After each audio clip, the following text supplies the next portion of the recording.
Today we're playing Daggerheart. If you are familiar with it, it is the good God, tabletop system from Critical Role and Darrington Press, and It's it's a really Teeble fun. now. It's Teeble. Teeble now. Well, Sorry. okay. Here's It's what's gonna Teeble happen. now. My brain was going TTRPG, and I was like, I need to say it out loud because some people don't know what that means, and it turned into Teeble.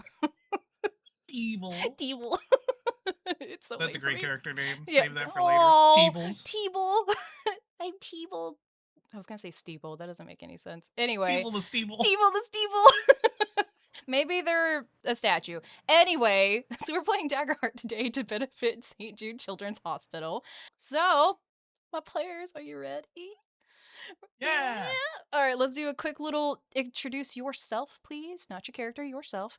Just, your name, what you do a little bit, where they can find you, and then we'll jump on in. So, I'm just going to call on y'all because you're stuck here. Crystal, you're first. That's cool. What's up, everybody? I am Crystal.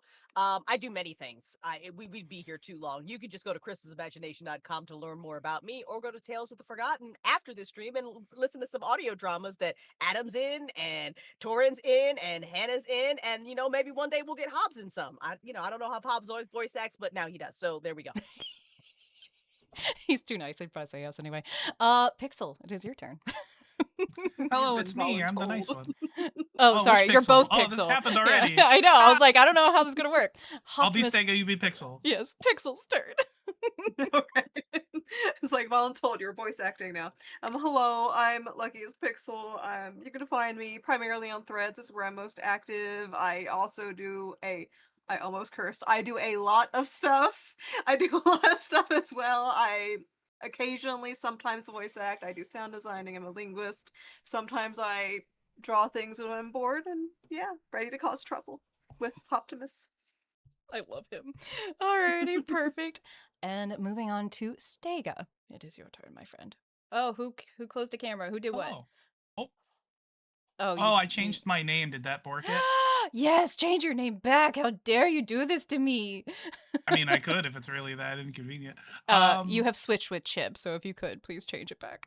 Yes, I appreciate absolutely you. Change can. my name. Will it switch us? Yes, Oh. because it's alphabetical. You know what? order. Let's try it. Oh Let's see what happens. no!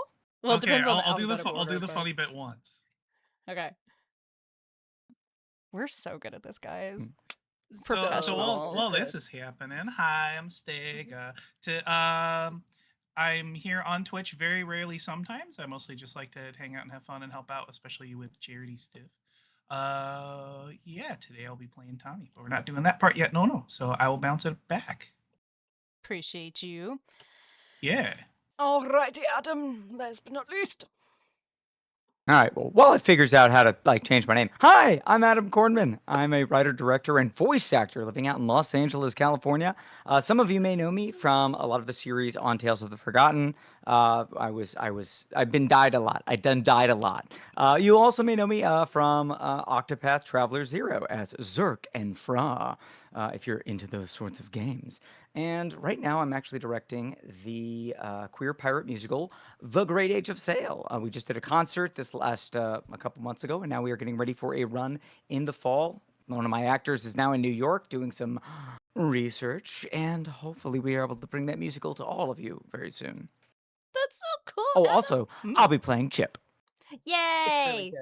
The It's- musical's really good, you guys. It's really good. Of course, it's really good. No one thought otherwise. Hell yeah, love it. Alrighty, y'all. Let's get into it then for North Star Guide Me Home, the Daggerheart, not Dragonheart, the Daggerheart one shot that we'll be running today. So when you're lost and can't find your way home, just look up to the sky and find the North Star. You can always depend on it to shine just for you. Polaris, the North Star, has been used for a very long time to help people find their way home.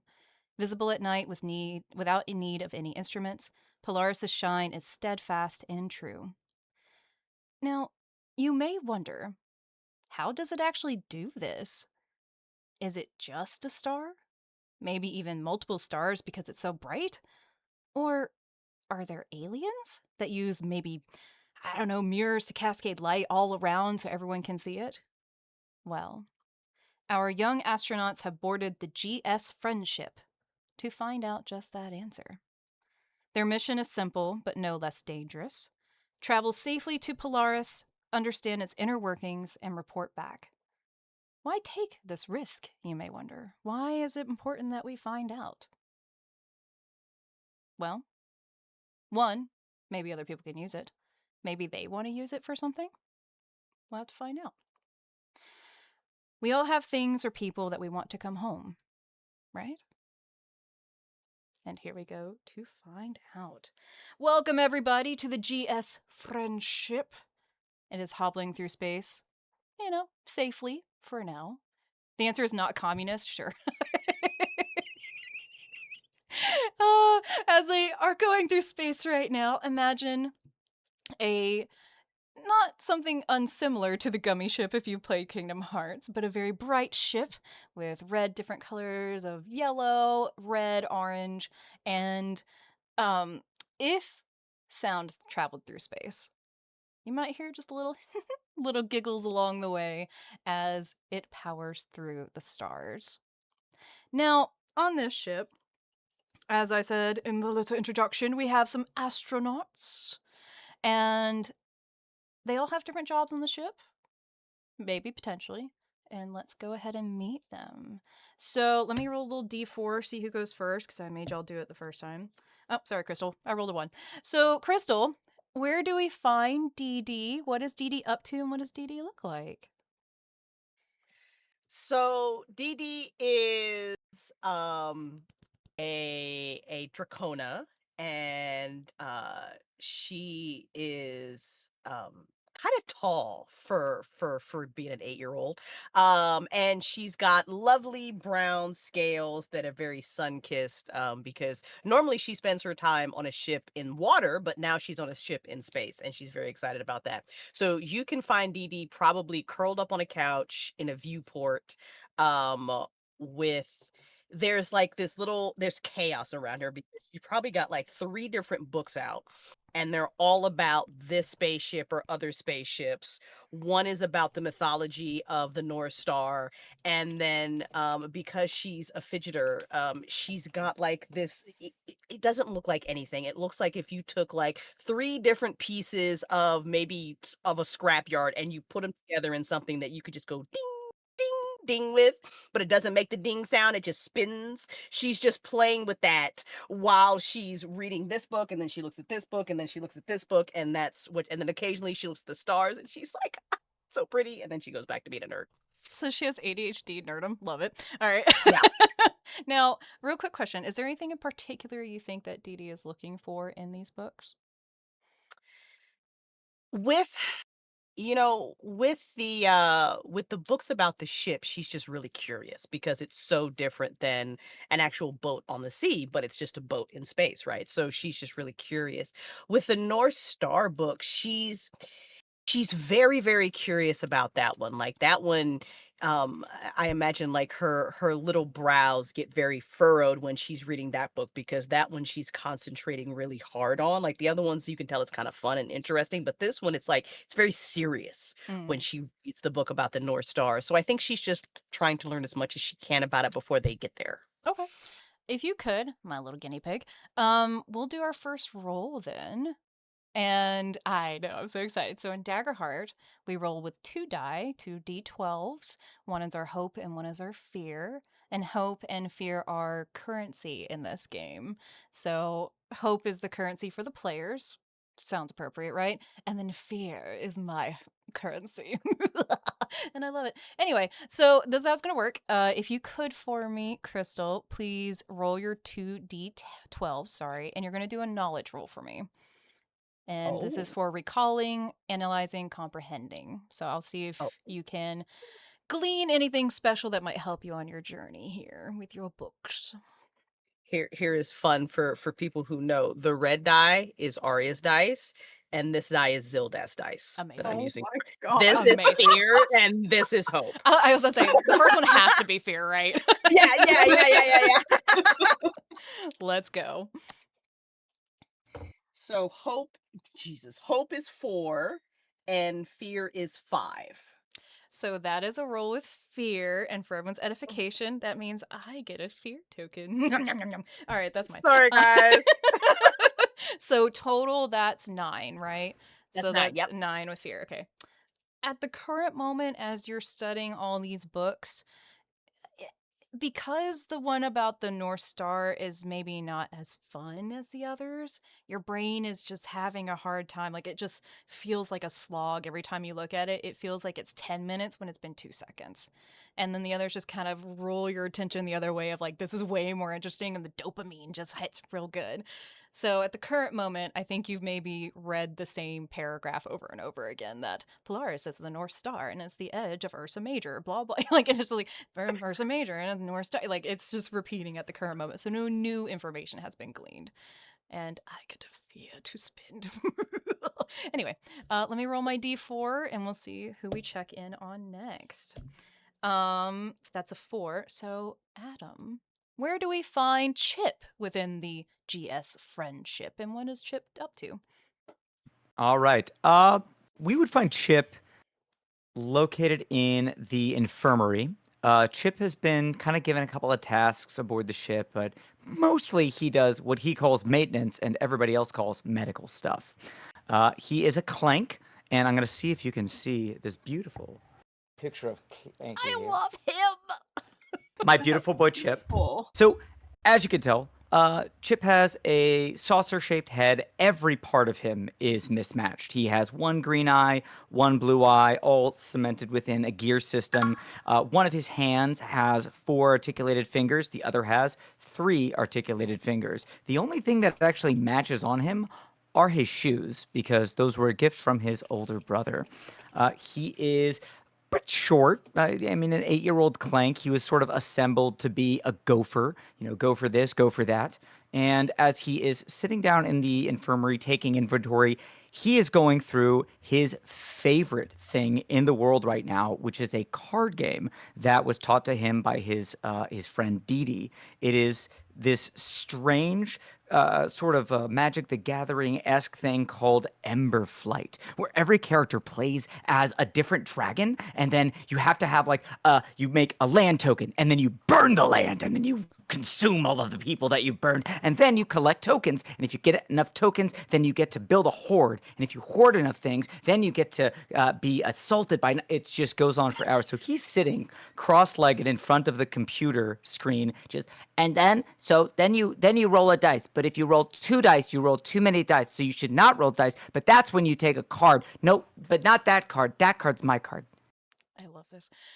So, if you could for me, Chip, I have made Dee Dee do a knowledge roll, which I normally would do for you, but I want to see with Chip and his robotic joints, how well can he flip the cards, build a deck, go through those things? So, if you could for me, could you do a finesse roll for me? So, this is for I certainly can. controlling. Thank you, hiding and tinkering. So, you'll do your 2d12, and you let me Right, know. we've got Oh, yeah. hope and fear. Oh, I love it. That is going to be a 7 on hope, a 1 on fear, and a +1 for finesse. Excellent.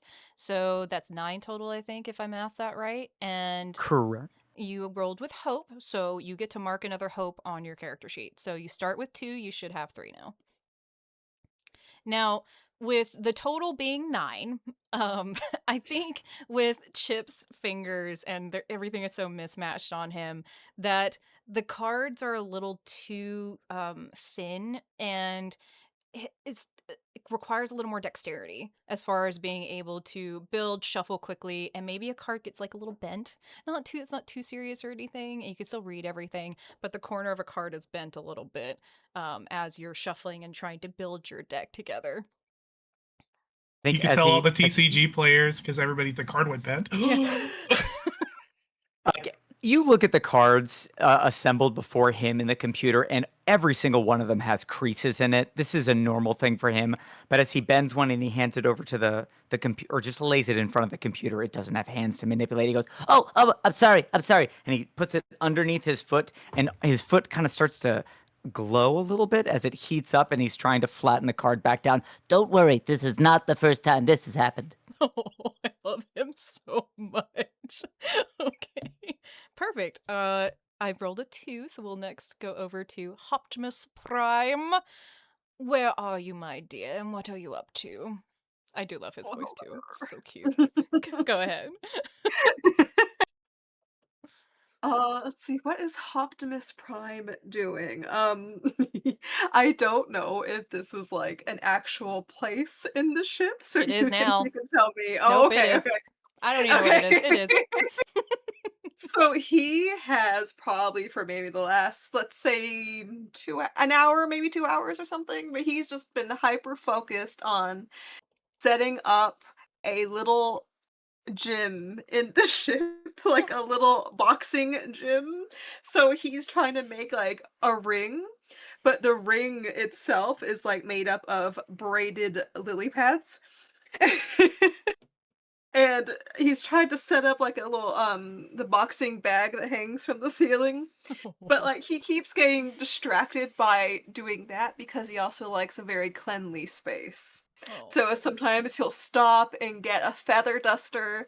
So he's running around this room with a feather duster in his, or excuse me, hopping around this room Yes, with thank his you. feather duster with a little red cape on, just dusting real quick.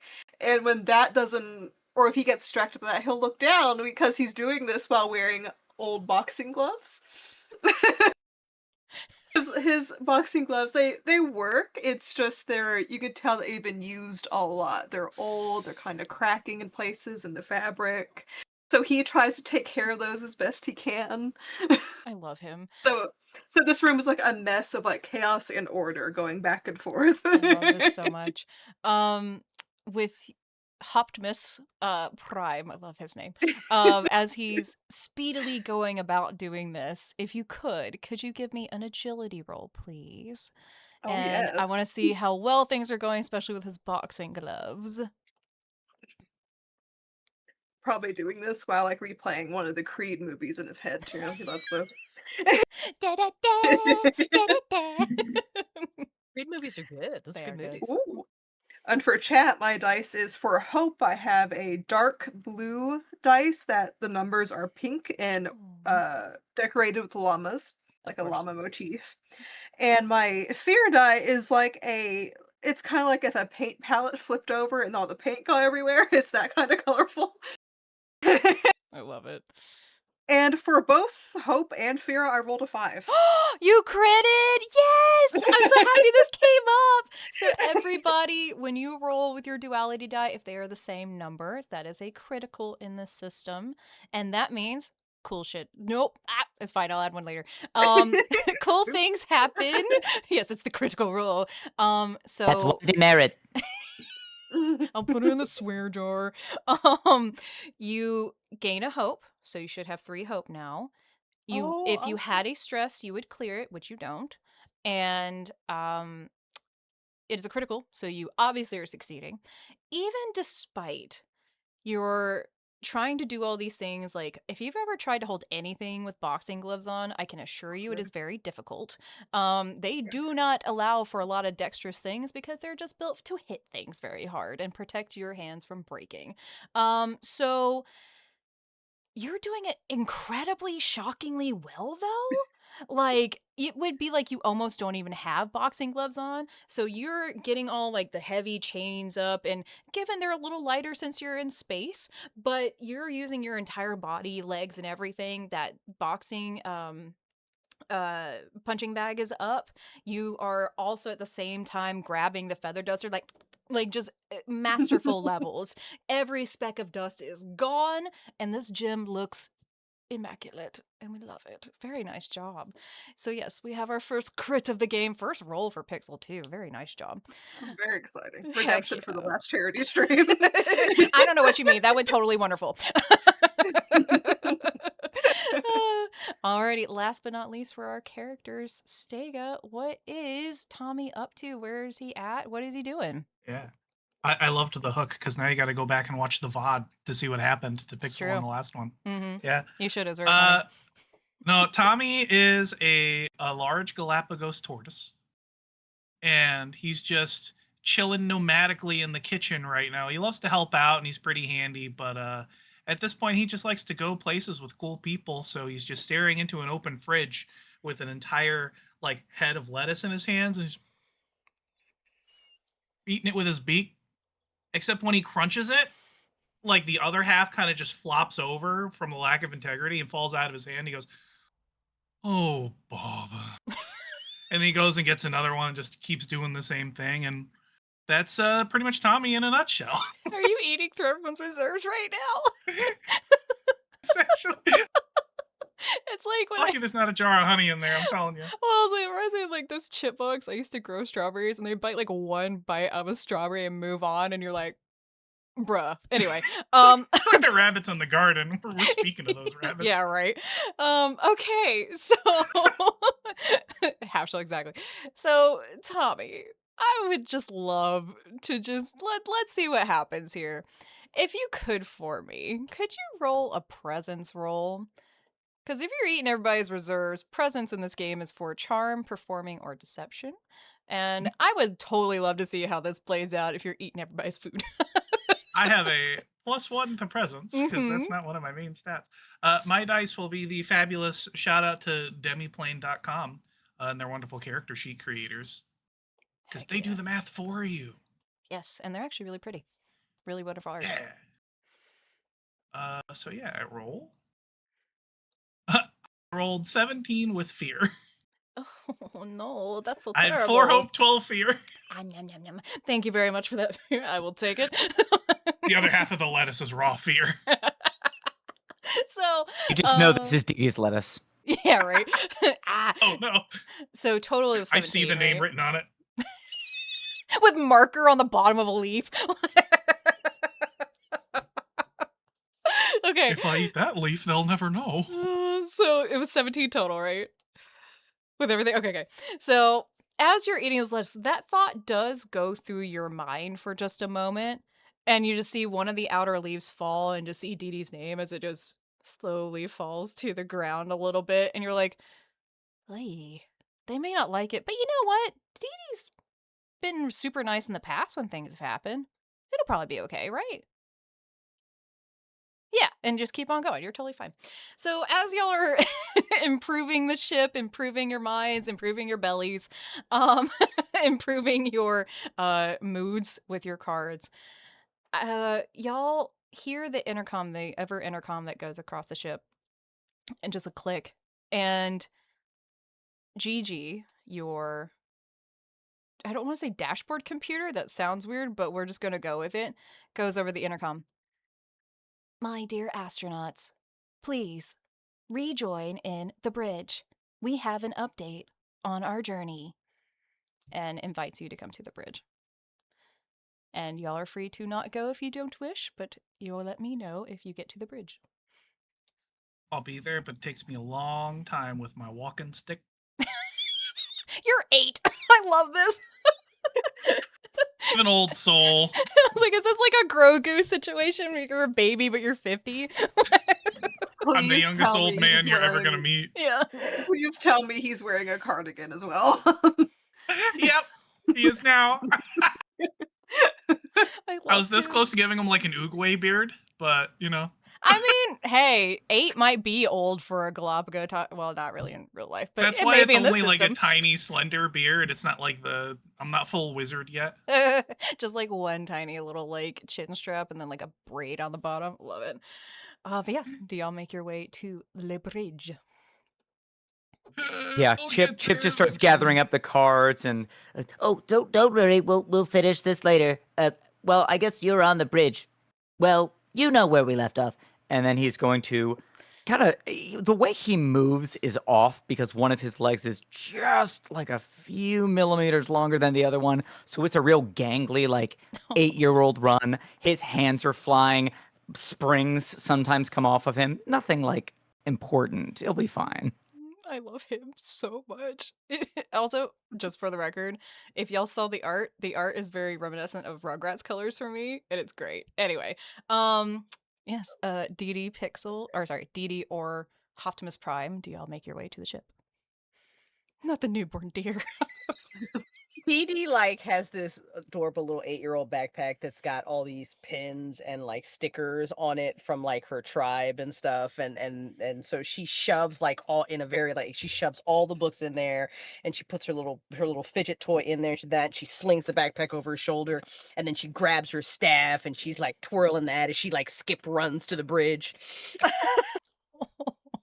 It's like first day of school, papers are flying out the bag because he didn't zip it all the way.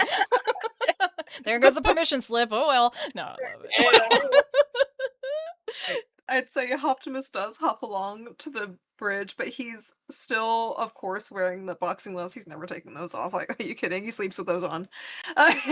And he's still holding the feather duster, and he has one singular lily pad leaf in his other arm, like tucked in where what the elbow would be, I guess, on a frog. He's just like clutching these items to him as he's hopping. I was like, they kind of do, right? I mean, they kind of maybe they do in I this think world. so. I need to see a picture of a frog. Hang on. We need to be incredibly accurate, everybody, with these 8-year-old tiny animal Yes. alien kids. Thank you. You do have a little elbow. That's awesome. Yeah, because they kind of like sit back. Anyway, not the point. As y'all filter into the bridge, with the bridge, y'all do see, of course, the instruments of the ship. There is a lot of buttons. They're all brightly colored. Some of them do flash and everything. And across all the screens in the front, there are multiple of them. You see different looks of the space around you. So some are tracking movement out in space. Some of them have the levels of the ship. So how much giggles you'll have in store, what's the laughing gas runoff, things of that nature. And then you also see paths of what Gigi has mapped for y'all as far as the safest yet somehow fastest route to get to Polaris at this moment. And as y'all are gathering, just welcome, astronauts. I hope y'all are having a good day on this. And you hear kind of crunching numbers. 24th day as we make our way to Polaris. As you know, it is hard to track days, and then goes on a long explanation, and then just, it's like white noise in your ears. Like, yeah, it's important to know, but when it starts getting a little too technical, it just, and almost like Peanut Gallery in the, Charlie Brown. Where Like it's just that- like, The voice at the end of a medicine commercial. May cause Yeah, like she's going on like, we will Mhm. see Ursa Major, and you've lost the point. Chip is just dancing around the console, singing a song that the computer taught him. Don't touch the buttons, or you will blow up the ship. That one will nodding make sagely. things. Yeah, go ahead. Oh, I'm nodding sagely at the screen, pretending like I understand, but I very clearly do not. Just Yeah, point of clarification, did you bring the cabbage? I did bring the cabbage. Perfect. Okay. We needed to know that. Thank you. And I think after a while, Gigi notices that y'all have zoned out. You know what I mean? Like the eyes aren't tracking anymore. She can't tell that your eyes are still on her or you're still listening. So across the entire screen, all the lights go beep, doop, doop, and they all start lighting up in like pretty flashing colors and then do swirls to get you back to a central point where a camera is. I apologize. That was too much information. I need to remember. Like, and almost like talks to themselves. Like, I need to remember that they can't take out that information. Anyway, we are on track to Polaris. I think we should get there in less than a day at this rate. Now, is there anything we can do that you see that we can get there faster? So, with that, I'm going to introduce a little tiny clock for y'all. I know it doesn't look like a clock, just pretend. But no, I'm kidding. It's a D6. So y'all have a D6 slice of a clock to see if y'all can work together to make things faster for the ship. Now, how this is going to work, it's on 6. It will count down to 1. And your successes will count it down. Any failures we'll just see what happens, y'all. I'm sure it's gonna be totally fine. Alrighty. Does everyone understand? Any questions of table? For the record, everybody's new to the system. I'm trying to not make it Yeah. horrible. Yeah. Yeah. I have a question. So I know we're not playing like D&D, so I don't know how like advantage works in Mhm. Daggerheart. But since Dee Dee has been spending some time reading books about the ship, and you said that her interest in the ship books was much higher than the interest in the Polaris books, can I get like advantage on this roll? Hmm. I think that counts as experience. Good. I was gonna Yeah. say you do have experiences in this game, so everybody, Yeah. player characters do get experiences that they get to define and Mm. utilize for this. So, how this works, just for the record, advantage, disadvantage in Daggerheart is a d6 that you add to your roll. So that's advantage. If it's disadvantage, you roll a d6 and you minus that from your roll to answer that part. So sure, if Dee Dee wants to go first and see how this goes.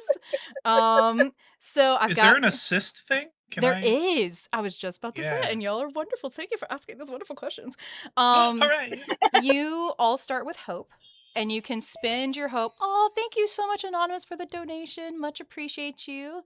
And thank you so much. It was $25. So that means I get to give hope to all of y'all.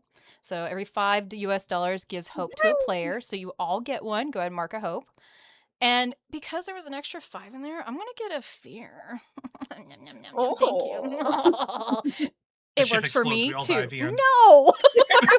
Hope he's candy. We I can would get more never. donations first. Yeah, Not we in the gotta hit a first certain 5 level minutes. and then I'll kill you all. No. So because there was an extra, I'm gonna take a fear. Thank you very much. And then for $20, we have a random encounter. I'm not gonna tell them when it happens. It's just gonna happen. It's gonna be great. So, Dee Dee. Oh, sorry. To answer your hope question. So, Yeah. y'all as players get hope as basically currency in this game. Y'all have a cheat sheet as well that says this, but you can spend your hope in certain ways. One of those ways, to answer your question, Stega, is you, Stega, can spend a hope to give +2 to Dee Dee. Now, I like to do that. yes, and I'll just have you explain to me in what ways are you hoping, or helping, sorry. Hoping to help, sure. In what ways are you spending your hope to help Dee Dee? I know words. Please narrate for me. So first, what is Dee Dee doing? I like. Yeah, to let, take let a, me Yeah, go let me ahead. start with that. Yeah, let me so so ZD had zoned out and kind of like their little I don't know if Draconica's have tails, but mine does because I They said do. so. And so like yeah, her little tail is like, going off to Chip's like song because it's very catchy, like don't touch the buttons, don't touch the buttons. So she's trying to listen, but she's also like the tail is just thumping on the ground. Getting And too then into the song to listen to the lyrics Yeah. of the song. Great. Yeah. And then we zone back in, and so now she kind of like sits up, like okay, and then like she gets like really excited when she hears that they're going to be there, was the day. She's like yes, and then the computer asks a question, and Dee Dee's like, oh, and she like very carefully sets the staff down because she was taught by her clan that the staff is the magic, and that's very important in her system. So she sets that down very carefully, but the backpack is just on the floor, and then she opens it up. She's fucking and she pulls out a book on the spaceship and she's like, hang on, and then and she's probably making that she's going and then she's finding her bookmark and she goes, okay, wait, and she'll run over to the computer, like one of the very brightly lit controls, and she's like, I think if we scan the parsecs between this star and that star, we might be able to find a shortcut. Maybe. But I saw in this chapter right here, she shows it to everybody. This chapter right here said that the parsecs between stars were really important. And sometimes you can find shortcuts. That was in the little footnote. That was like really hard to read. Actually, it's like little. I don't understand why they put the footnotes at the bottom because the footnotes are apparently important, but they're like so small. But I could see it because I have really good eyesight. But anyway, that's not the point. The point is parsec shortcut. I love you. Are you hoping to add your So- bookworm experience to this? Why not? Okay. So real quick, just for clarification, to do that you would need to spend a hope. You, Crystal, and you'll Yep. get a +2 to your roll. And I'm so sorry. Go ahead, Stega. How are you going to help out? Oh, I was gonna say I just do again. I'm an old soul in a young body. As Aditi is clearly very excited about this, I just keep kind of like nodding and I munch on the lettuce and kind of offer them some, but they're like clearly too focused. So then when they're like about to drop the book because they're like gonna do another thing and they don't have a third hand, I just kind of like reach over and hold the book in place so their hands are free to like do their other shit. And then oh sorry, there's one for me. No, you're good. Um, I'm and then always I That just is kind of one like demerit for Tommy. yeah, Tommy gets one demerit. I just kind of like take over whatever thing seems to have been forgot. So like while you're twisting a knob and checking a level, I just kind of look at that and I'm like holding the book, and then I see you kind of forget some other things, so I just kind of keep it on the table before it falls off, and I'm just nodding sagely and amazing. I love this. yeah. So good. So, Stega, if you will mark a hope, so you're spending a hope to assist Dee Dee. Dee Dee, if you're marking a Yes. hope for your experience, so this means, Dee Dee, that you're going to be rolling your duality die, your D12s. You're adding, let's see. I was going to do, what are you trying to do? Like, I was going to say maybe knowledge, but is there another thing you're trying to apply to this as far as your stats here? You know what? Because I think maybe can we try instinct because it says navigate? Of course under we can. Instinct? Yes. Yeah, and I mean she's ship, space, water, space. Like how different can it possibly be? NASA started in the ocean. I'm sure it's fine. So Still navigate by stars. It's all the same right, thing. yeah, exactly. You navigate by stars at the sea. Exactly. What's Stega's said. See, I get you. I get you. We're here. Right here, man. So you'll roll your duality die. You're gonna add +1 for your +2 for your instinct, and then you get Okay. +2 from yourself, and then +2 from Stega. So you're adding +6 on top of this. So just don't roll a 1. Got it. I mean, unless it's double ones. Okay, so hang on. Okay, we've rolled fear, and we're rolling hope. Bro, Zildath, I need you to get your shit together here, buddy. I got so excited. I thought you meant you rolled with fear. And I was One like, oh. demerit for Dee Dee. Come on. I have an idea, at least for myself too. Well, there's a slight pause. Here's my demerit. Are those bamboozles? Yep. Absolutely not. And they're all bad. I love it. So, bad. Torin gets another fear because my Yum, fear yum, die was yum. higher. But I rolled a 15 with everything. So 7 on the fear, 2 on the hope, and then the +6. I used a calculator because I'm not mathing. I'm a writer. And that's 15. I love it. Okay. So with that, this will go from 6 to 5. Congratulations. That worked. And as you're pouring through your books, and Tommy has this, your books up, the ones that you can't look at the same time. And I almost imagine that Tommy even is using their fingers to like turn pages when you need, and keeping things like as fast as your brain is going, keeping up with you, essentially. So because you're doing this, you can see, or you are mapping out essentially better routes that the equipment just isn't as precise to do. So it sees like a cluster of stars, but because of the equipment, everything is so bright, it kind of just sees them all clumped together. You actually can path a way through them and make the ship go a little faster. So very nice job, Dee Dee. Love it. Alrighty, y'all. Now, is there anyone else that would like to contribute and see how we get there a little bit quicker? Oh, wait. I'm sorry. You rolled a fear, right? 1, 2, 3. Okay, sorry. I'm just making sure I have fear tokens. Apologies. Go ahead. I think that Don't give them too many Chip, of those. yeah, we're gonna end up with a lot of fear tokens, I fear. No. So Chip goes over to the computer and he's just very excited watching Dee Dee work. Dee Dee is one of his favorite people, and he gets the idea. Well, it's not just that we can find the right route, but we could get the engines to go faster if we increase their output by siphoning the power from systems that we don't need right now. So he wants to look at the basically try to observe the way energy is flowing in the power system of the ship, and then reroute some things as best he can to put more energy into the engines. Excellent. And I'd like to use my observant experience. Love it. Okay. So you'll spend a hope to do that if you wish to. Go ahead and mark that. With your let's see. I would say that's probably either a finesse or a knowledge roll, because we have tinker under finesse and knowledge is analyzing, comprehending. What would you rather do for that? Knowledge. It's what I was built for. Oh, okay. So, go ahead, and there is, like I said, a screen that shows the outputs of the ship and like the levels and everything that you're looking at, which I assume you're looking at. So you'll roll your duality, you'll add your +2 for your knowledge and +2 for your observant. Sorry, +3. You have +3, so it'll be +5. Plus A 5. really good idea, Chip. Like, really good idea. That is going to be a 9 on fear, a 1 on hope, so a 10 plus 5, 15. Thank you. Alrighty. So with that, Just as he's pushing these buttons, the song comes back and it's like, don't push the buttons, But I gotta push the buttons. I think, okay, number one, before I forget, your D6 goes down to a 4. Congratulations. I think as Chip is doing this and pushing the buttons to swap like the views, you know, as far as like the giggle levels and what your laughing gas levels are, if they're too high or anything with the pressure of the ship, you start seeing the output. And are you singing out loud? Yes, 100%. Perfect.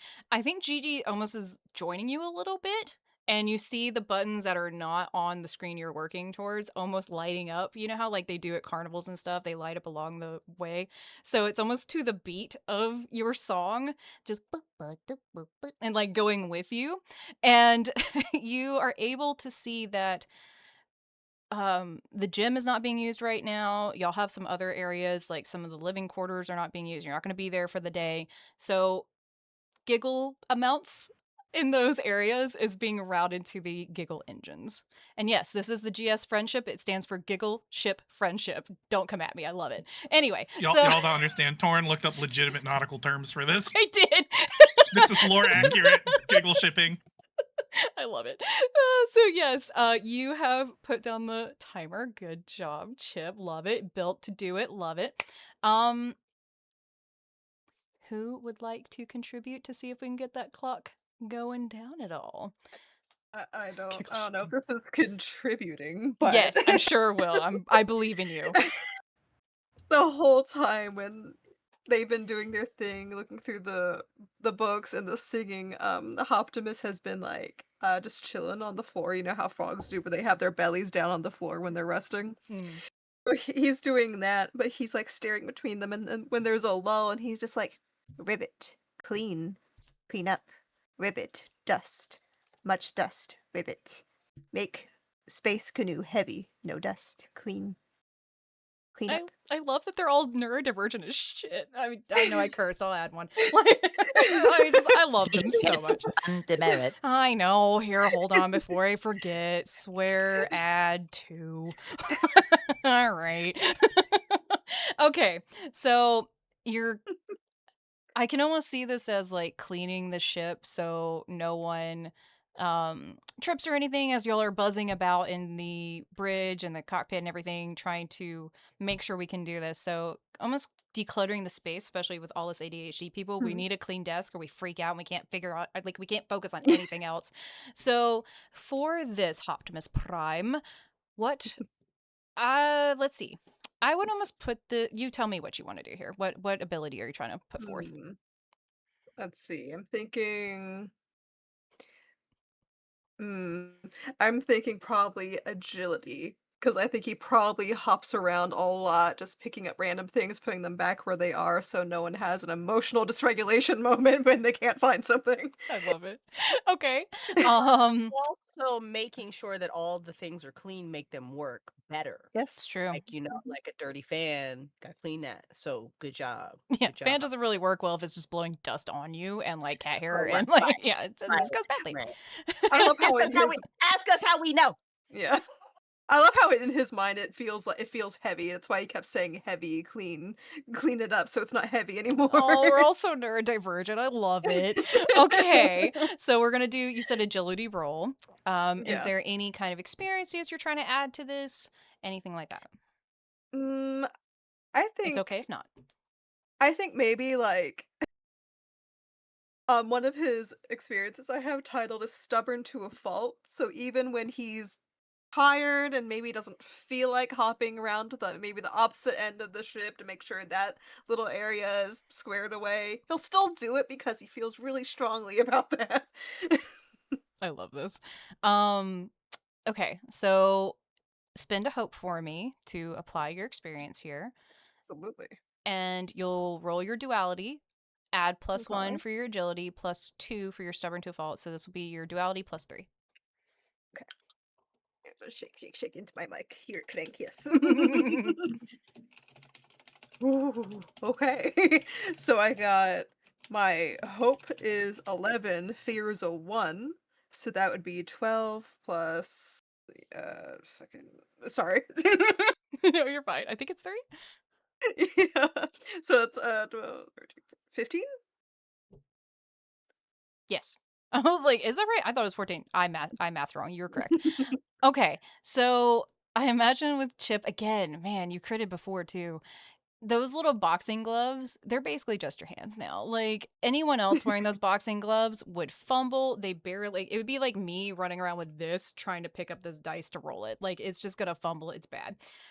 With you though, and you're jumping and hopping around, zooming in and out, I don't think that others even noticed that there were clothes and other things left around. Like, I think you're so good at this and you're so quick. It's almost like a ninja just blurring in and out of just red streaking A by. green mass with Yeah. some red.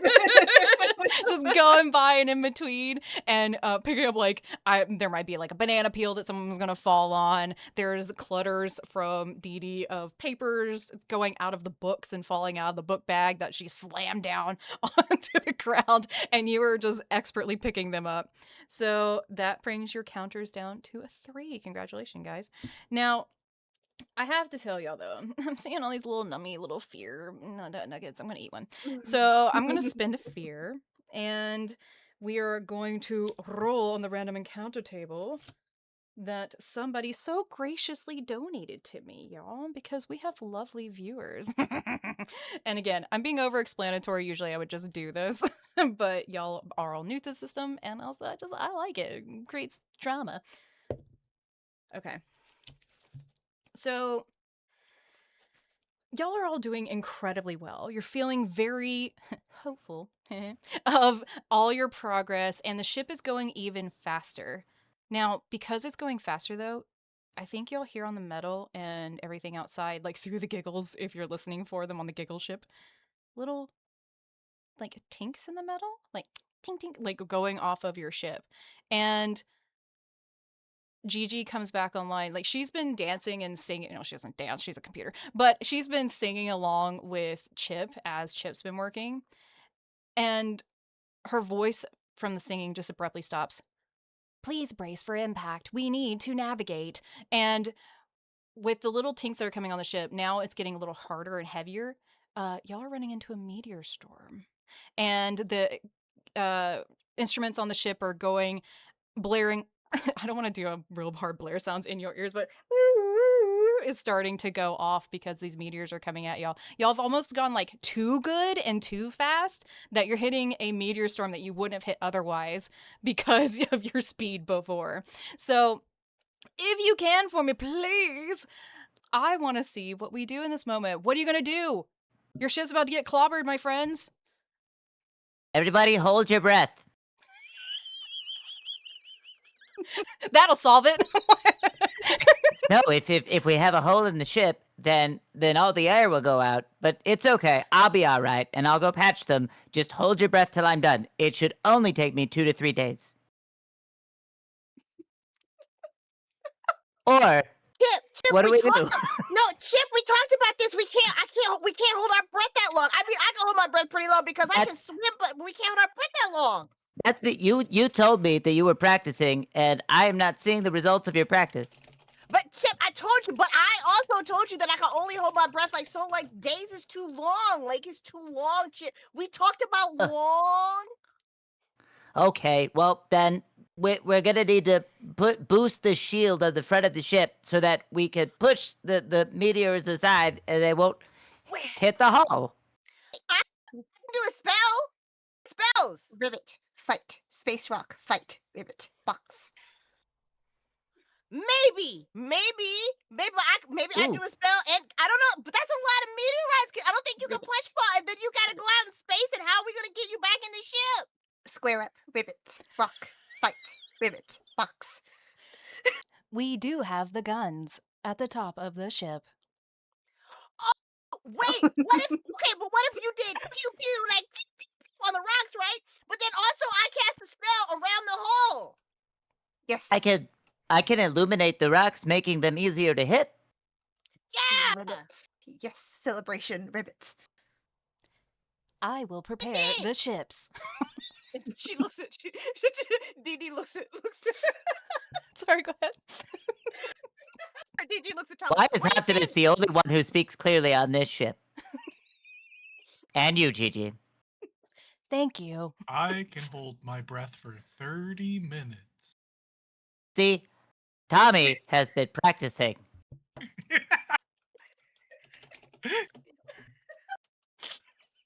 Okay, so if I'm understanding this clearly, let me just make sure me as the DM is getting this. We got a great plan. Are y'all trying to get into guns of the ship to then shoot meteors? I just want to be clear. Yeah. Well, Yeah.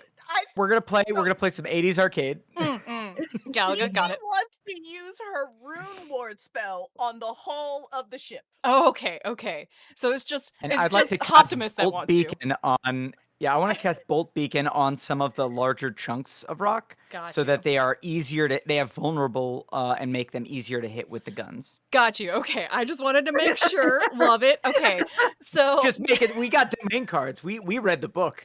I love it. yeah, I yeah. love it so much, though. Okay, so Optimus, are you making your way to one of the guns?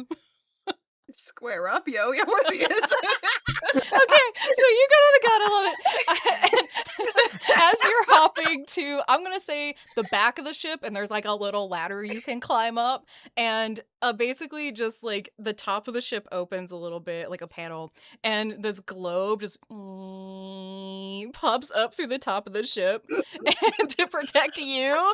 And then there's a turret gun just on top that you can do a full, like 360 turn in, and even get like a little like Y-axis in there. Okay, so you're doing that now. Oh my God.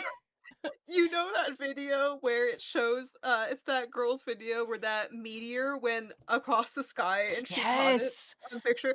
If that little area has like a glass dome so he can see out, he's got his little boxer gloves resting against the dome, just looking out like that, like, oh, Ooh, rivet, so square up, pretty. rivet.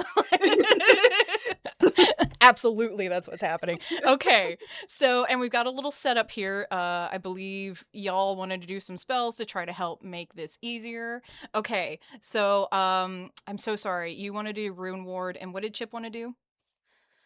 Bolt Beacon. Okay, so, y'all decide who wants to go first. How about that?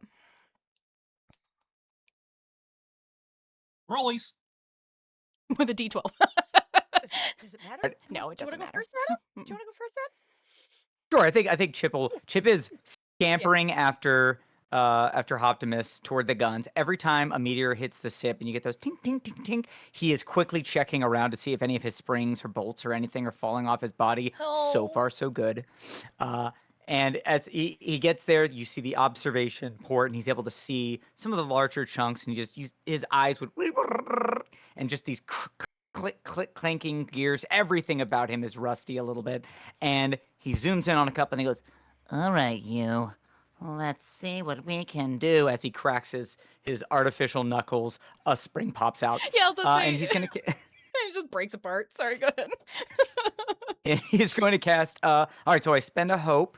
Okay. I get a +2 to my spellcast roll. Love it. And do I know what is it like an AC that I'm trying to hit, or is it just good Let luck? me go to your roll. I'm so sorry. Is this Bolt Beacon you said?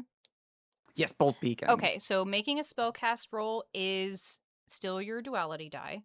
And I believe so you do a +2, you add a +2 to this. And I believe that's it unless you're trying to add anything else on top of it. I don't think anything else I can add on top of it. Okay. So yeah, +2. All right, go for it. That is a 9 and a 9! Oh shit, he critted! Sorry, dang it, I did it again. Nice job. So this is the cool Is stuff. that So, is that one more demerit for Gigi? yeah. So yes, it is. Tracking. So now here's the cool thing. Crits in general, you gain a hope, you clear a stress. Y'all don't have stress right now. Now in combat, this is where the max damage comes into play, and you roll on top of it. So this is cool. So your damage is dealing D8 plus 2 magic damage using your proficiency. So you would add a +1 because y'all are level 1 to this. So total damage right now before you even roll is going to be, what is that? 10 plus 1. Plus 1 to 11. Mm-hmm. And go ahead and roll a d8 on top. Ooh, I'm going to bring out my D8 for magics. Ooh, it's so pretty. 4. Nice. Okay, so that was 15 damage. Nice job. Mhm. Okay, and then they become temporarily vulnerable and glow brightly until this condition is cleared. Now, for the rest of y'all, what that means is you get advantage on this. So you get a d6 plus whatever your duality roll is for your attacks and stuff. Now, So I think as you'd see Chip as he's like standing in front of this, and his magic is a very strange thing. All of a sudden, Optimus Prime would smell fried oil as all of his gears start heating up. His body is a lot of coils and like little plates. All of the coils start to glow orange, and he reaches back, pulls this spring activated staff that he extends into a great staff, slams it down, and his eyes glow bright white as this magic is cast out. I love it. And since y'all are inside the ship, this world of Daggerheart, everything is actually magical. That's like in the rule book. I'm not making that part up. So every part is magical. So even like the planets are magical, the inorganic material things are magical. And with your particular brand of magic and the way that the ship operates, your magic is even able to pass through the glass portals of the ship and go towards these meteors. They were already bright from the heat and the light coming off them as they fly through space. They were blue though, and I think with your magic, what kind of color would it be for Chip? You get this very brassy color. Nice. So with the blue and then the brass and the yellow coming on, it almost turns green at the edges of the flares of the meteors as they go through space. Now they're all highlighted, and again, they are vulnerable, so y'all have advantage when y'all are doing other things to this. And with that critical success, I'm going to roll your counter down again. So y'all have one more count on there. Very nice job. It's critical, so I rolled it down twice. Crystal, you were going to do Rune Ward, I believe? Yes. If you Yes, still yes. wish to, even with that critical, you can. Or with a critical, you rolled it down, so I don't want you to spend it if you don't want to. Oh, Yeah, no. go ahead. Yeah, yeah. Well, so I'm assuming that we're still getting the ship is still getting pelted by stuff, right? Yeah. Yes. So yeah. So Dee Dee has all the faith in the world at Optimus because Optimus is ready to throw hands. Optimus has boxing gloves rated E for everybody. So yeah, so but Dee Dee wants to help him out because Dee Dee is like the sounds of like the meteorite hitting the ship is like stressing Dee Dee out like a little bit because like on boats, like things can't hit the boat because then the boat leaks and that's bad. You don't want that. That's super bad. No leaks in space. So Dee Dee looks at Tommy. She's like, okay, you stay here because I can run so much faster than you are, but if anything, like you just gotta take cover. No, you have a show, you'll be fine. And she goes running. Love it. Yeah, to whatever like the front of the ship. I guess are they in the front of the ship? I don't know. Like wherever the frontmost portion of the ship is, Mm-hmm. she'll be standing on that. And she's got her staff, and she's tall, but it's a big staff, but she handles it like really really well. And she puts the staff down on the ground in front of her, and she's kind of like standing like this, kind of like Gandalf before the dragon or whatever. And she's like, okay, Cece taught me how to do this. Cece taught me how to do this. I know how to do this spell. I know how to do this spell. And she closes her eyes and she whispers some magical words, abracadabra, bring my colorful rune spell up, and she glows like a little bit red, and her staff grows a really really bright red, and it's got this really pretty crystal at the top of the wood and Mm-hmm. whatever. So she does that, and then hopefully the front of the ship will also just glow this nice pretty translucent red and hopefully absorb some of the damage for the meteorites. I love bouncing it. off of it. Yes, absolutely. So, for anyone who has not seen Sword Rune Ward, you have a deeply personal trinket that you can infuse with magic, and you describe what it is and why it's important to you. Thank you very much. I love that. It's a wonderful description. Now, you have to spend a hope for this, so go ahead and mark a hope for me. And you reduce the incoming damage by a 1d8. If the ward die result is 8, the ward's power ends after it reduces damage this turn. It can be recharged for free on your next rest. So go ahead and roll a d8 for me and let me know what that number is. I love that. Abracadabra, I'm coming at you. Sorry, go ahead. Rune War, just from base. I don't think I have any plus or minuses. So wait, I'm just gonna roll. Yeah, this is just a 5d8. Okay. I got an 8. I got an 8. Okay, so if the ward die result is an 8, the ward's power ends after it reduces damage this turn. You can recharge it later if you wish. Now, Nice. with that, so the ship is going to be protected, and with your red light as it goes out of your staff and the magic starts to surround the ship, the metal pings that y'all were hearing from the like meteor dust and some of the smaller meteorites hitting the ship, they get duller.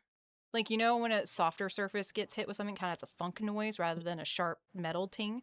That's what you're hearing now as red light starting to infuse the metal outside of the ship, which Optimus Prime can see better than all of y'all because Optimus is in the glass bowl, if you will, up top the little bubble. And you're just seeing bright red coating the ship as Dee Dee has casted this magic through the staff of their sister, I believe, right?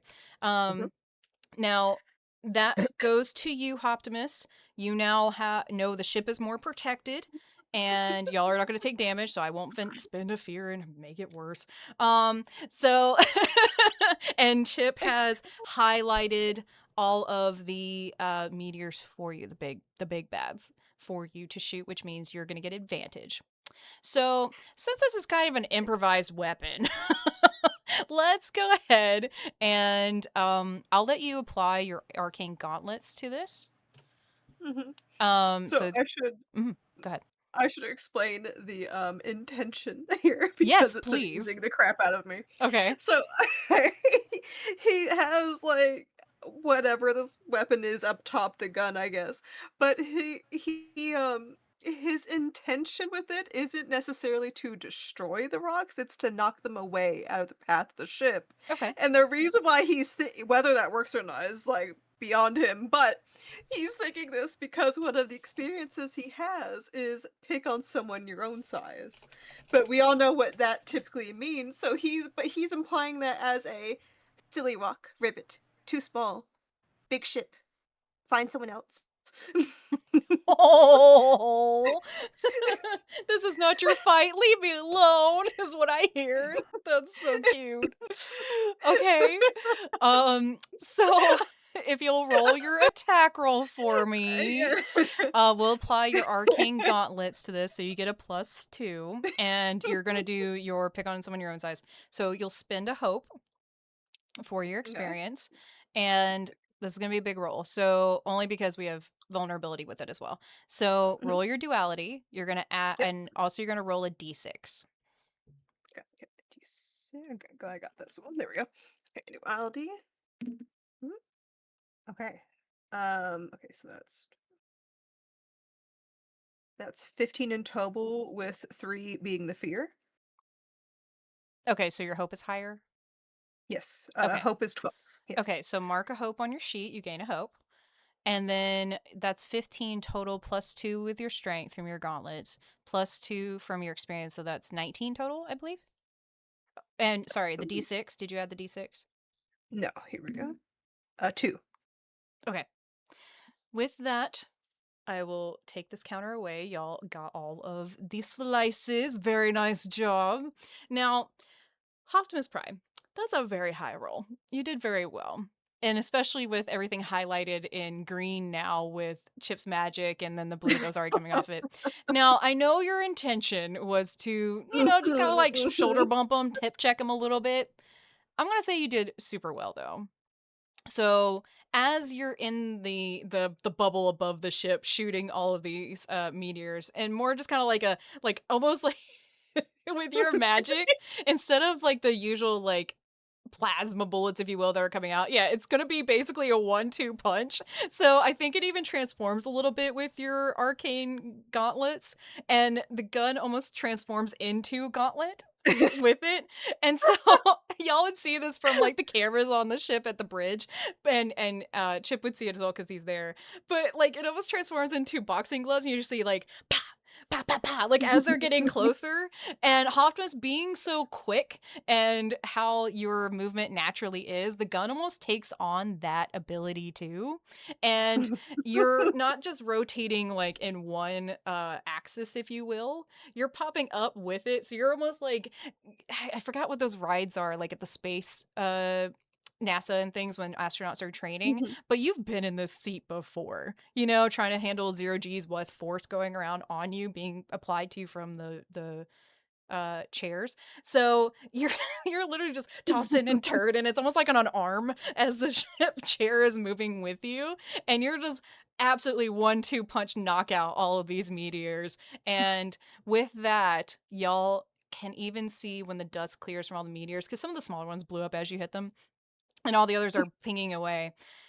I think as y'all get through the meteor storm, you actually start seeing a really bright light coming towards y'all. And Gigi, you hear Gigi come over the intercom. Congratulations. I did not think that we would be that fast. You are all very well trained and well done. And you see on your maps in front of you, if you're at the screens, and even in the chair with the gun, Polaris on the screen starts coming into view. And it looks like y'all are about to land very promptly. Good job, y'all. I did not expect that, and I'm now sad. No, I'm just kidding. It was really great. Well done, man. I didn't even have Like to go on a spacewalk and start bonking. I know, man. That was great. Go ahead, Chip. Chip is just dancing around Optimus's chair, just rocko boom, rocko boom, rocko boom, rocko boom. You hear Gigi's voice. See, you can touch these buttons, and they light up in like the firing chair, if you will. These buttons did blow things up, though. But not Buttons blow things inside up. the chip. Like, not inside the ship, outside the ship. And has repeated a message that I think you've heard many times at this point. These buttons. The little antenna on his head kind of like twinges as a new memory is poured in. I love him. I love all of them so Gigi much. have to teach us how to use the ship like a game of Simon Says. It's like, all right, pull this lever, then Pop hit it. beep boop beep. Yeah, absolutely. It's a mix of gamification of the ship with lights and also sound, and then like color coordinating too. Like I think all the buttons aren't set in a color. I think they kind of change per what you're trying to accomplish. So like green means go kind of thing. So if you're trying to do, like if you tell Gigi what you're trying to do, Gigi will highlight the ones that you need to go for. Absolutely, yes. I haven't found it yet, but there is a single button that deploys a disco ball over the bridge, and I've seen it happen once. I'm looking for that button.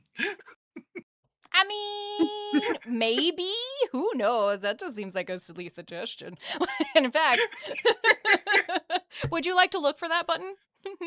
No, No, we got come on, things look to for the do. look for the button. I think we should celebrate. What's the worst that could happen?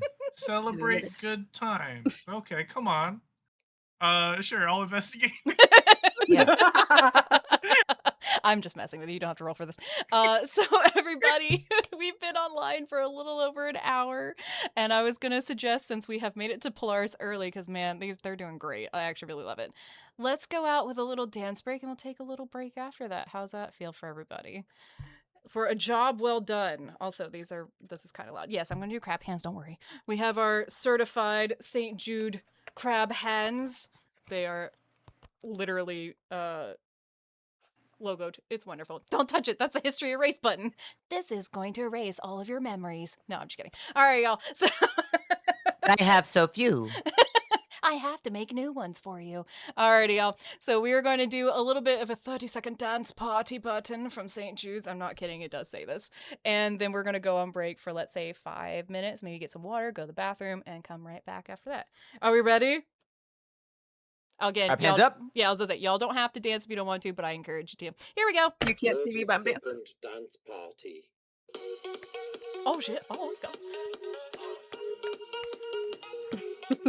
Also, we made it past 250, so we were supposed to do this anyway. Let's go.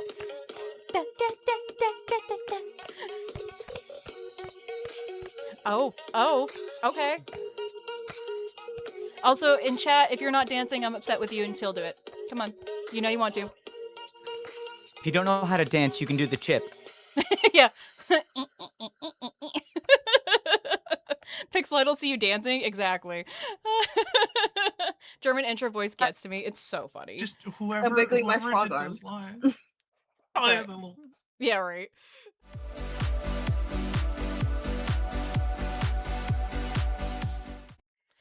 Welcome back, everybody. We made it. We survived. Woo!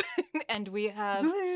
Is this a dragon? Oh my gosh! And It's the a gay rainbow dragon. wings. It's a gay dragon. Okay, get it? I It's gay. love it. Oh, he's so precious. It's a dragon. Yeah, that's right. Dragon. Dragon. Yes. Okay, Oh, yeah, love yeah. it. Not a stuffy, but also pretty gay. Boom. Let's go. Oh, look at it though. That's so I pretty. love the I don't have my flag. pirate flag on me. I'm gonna get Adam, it at the I'm next break. disappointed. Yeah. I know. We I are gay know. 24/7 around here, all right, baby? Pride all the time. Hell My, yeah. my queer credentials are out the window here. I know it's hard to see, but there's Acceptable. a gay Lego behind me. Let's go. I love Let's it. go. It's What- one of my favorite What do I things. have? What do I Gay have Lego. around me that's gay besides myself? Yeah, I was like, except you. I'll just throw In the best way myself at the possible. screen. Oh, welcome back, everybody. I hope that you also did some self-care. Also, for the record, I didn't tell my players this. This is my fault. If we have a self-care redeem in stream, there's 3 parts to that. If you wish to participate, and I encourage you do not have to.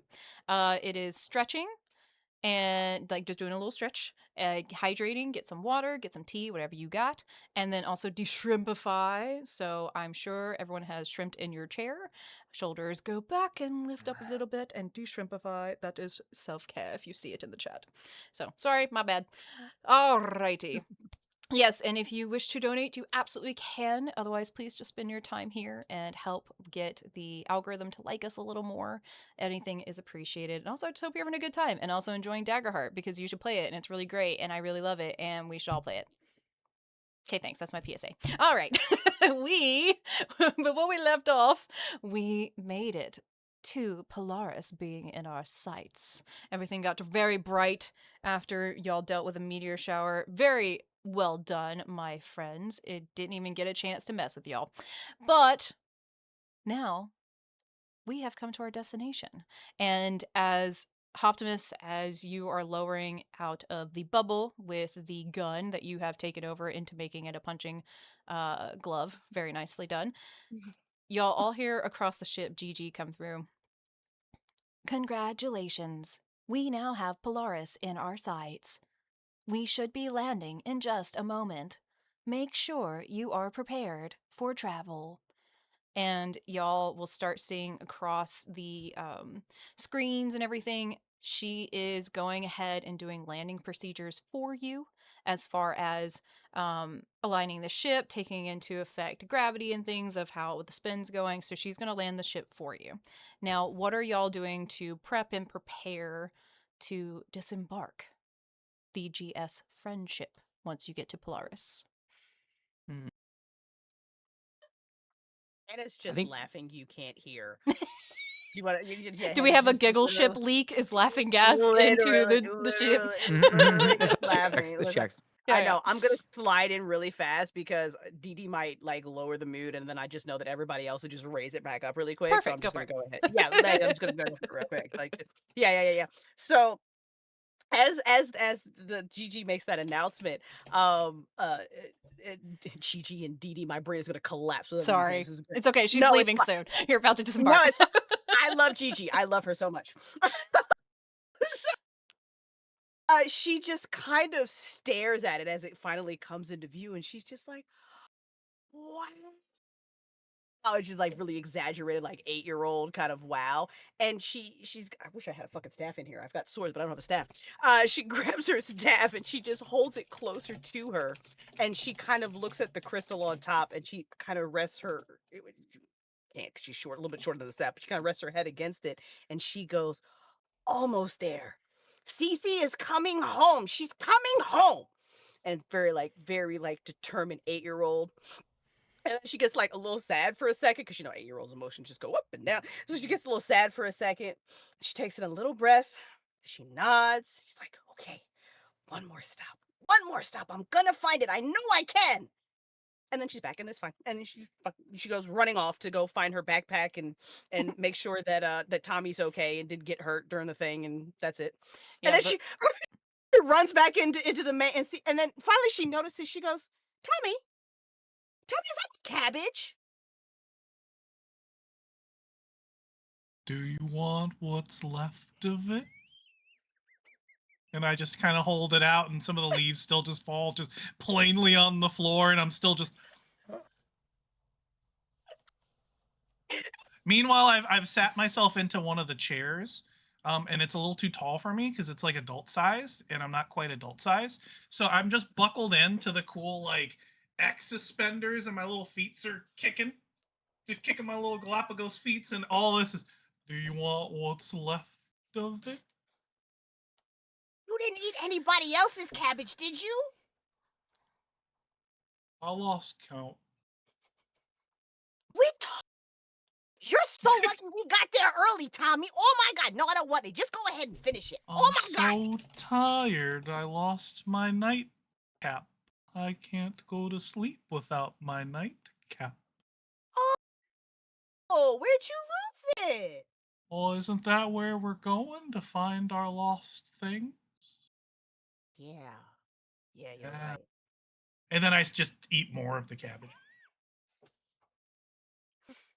Dee Dee does grab one of the leaves off the cabbage and like chews on it. Like We're both just like thinking about it. We're eating. Yeah, just now we're both lost in the sauce. Just, Cabbage, I might add. There's a piece of the cabbage and like noms on it while she puts her books back in the book. She doesn't know what she's gonna need. And she's like, "All right, I got that. I got my finished picture. I got the book. Wait, I got another book. I should go get it. Okay, Tommy, get ready. We gotta go." And she runs off. I'm all buckled up, my friend. I love it.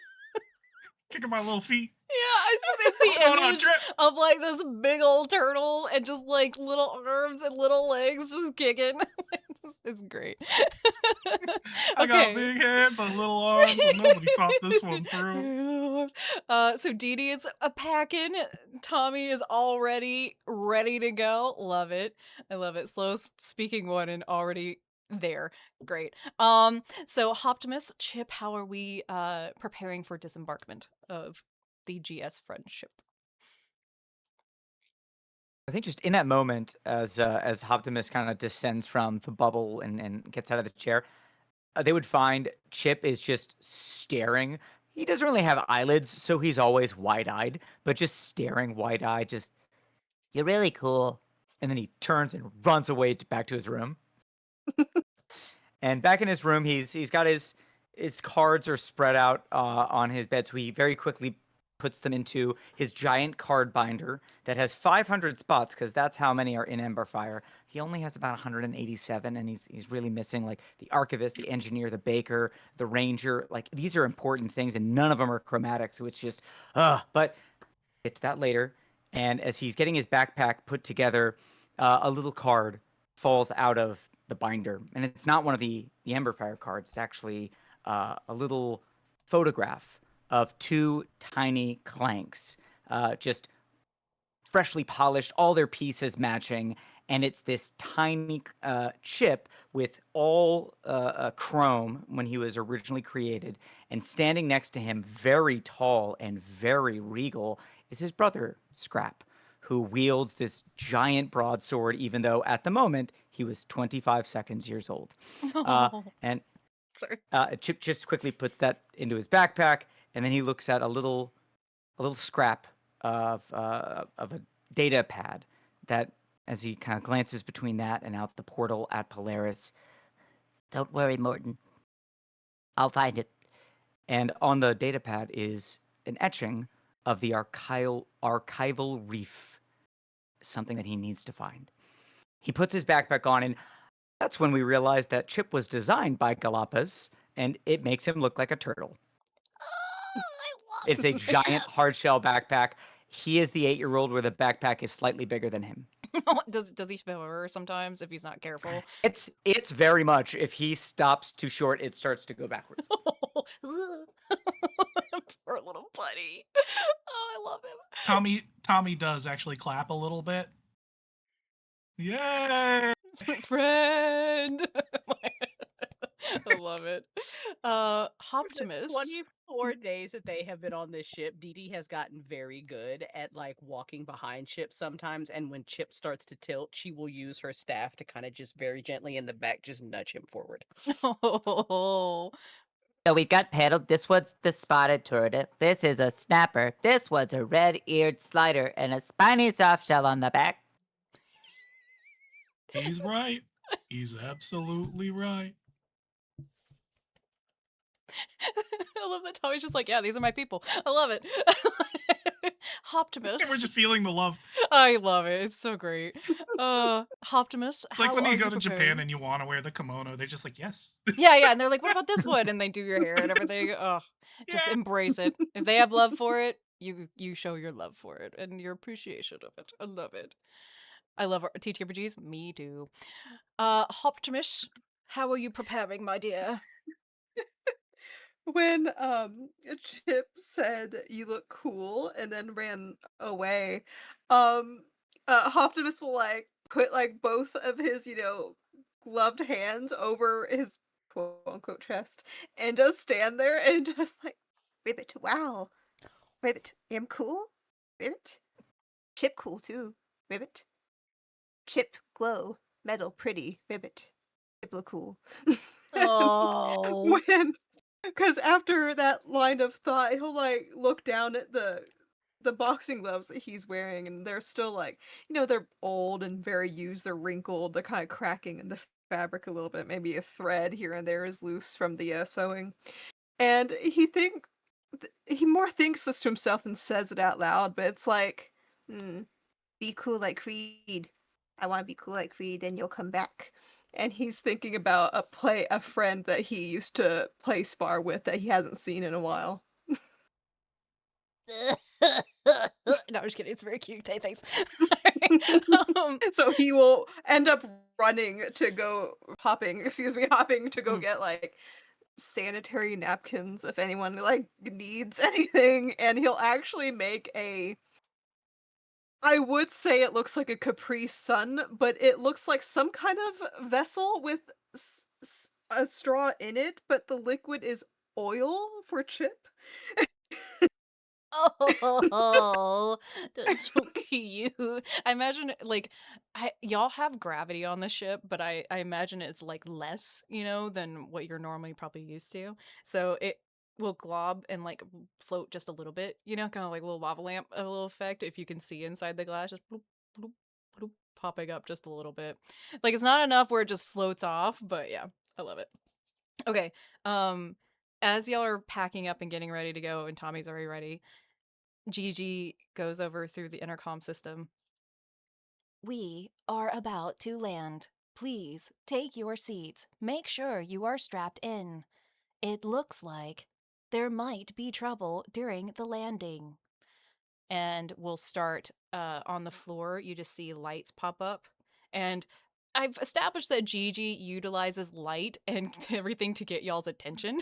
And like, come this way. And like little arrows pop up on the floor too, just from the bottom to direct y'all from wherever you are to your seats to get buckled in.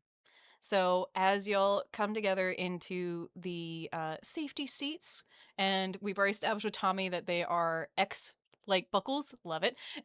Y'all get in your chairs, and I'm gonna even say they are made for you. Again, there's magic in everything in this world, so it's not necessarily like you have to sit here and you have to sit here. Just once y'all's butts hit the chair, it will form to make sure it fits you. So when Tommy sat down, there was even a not necessarily a backing to the chair, but like multiple backings so that they fit around the turtle shell and make sure it's comfortable and not pressing any weird way on like the far bump of the shell. So Chip, when you actually get in your chair, because Gigi understands you a little bit better and how you operate, it's almost like platforms that actually grab your feet and then a um essentially arms that attach to you rather than buckling you in. So you can understand and meld with the ship a little bit so that you're the safest that way. Uh Optimus Prime, I almost said hop along. Optimus Prime, you actually get like a glass bubble, but it's reinforced glass, and there's water around you because you're able to float essentially, and your body understands that a little bit better, so you're not going to get turned around or anything like that. And for um I almost called you Crystal, that's your name, but I'm trying to remember your character's name. Dee Dee. See, I'm gonna mess it up too. Dee Dee. Dee Dee for you.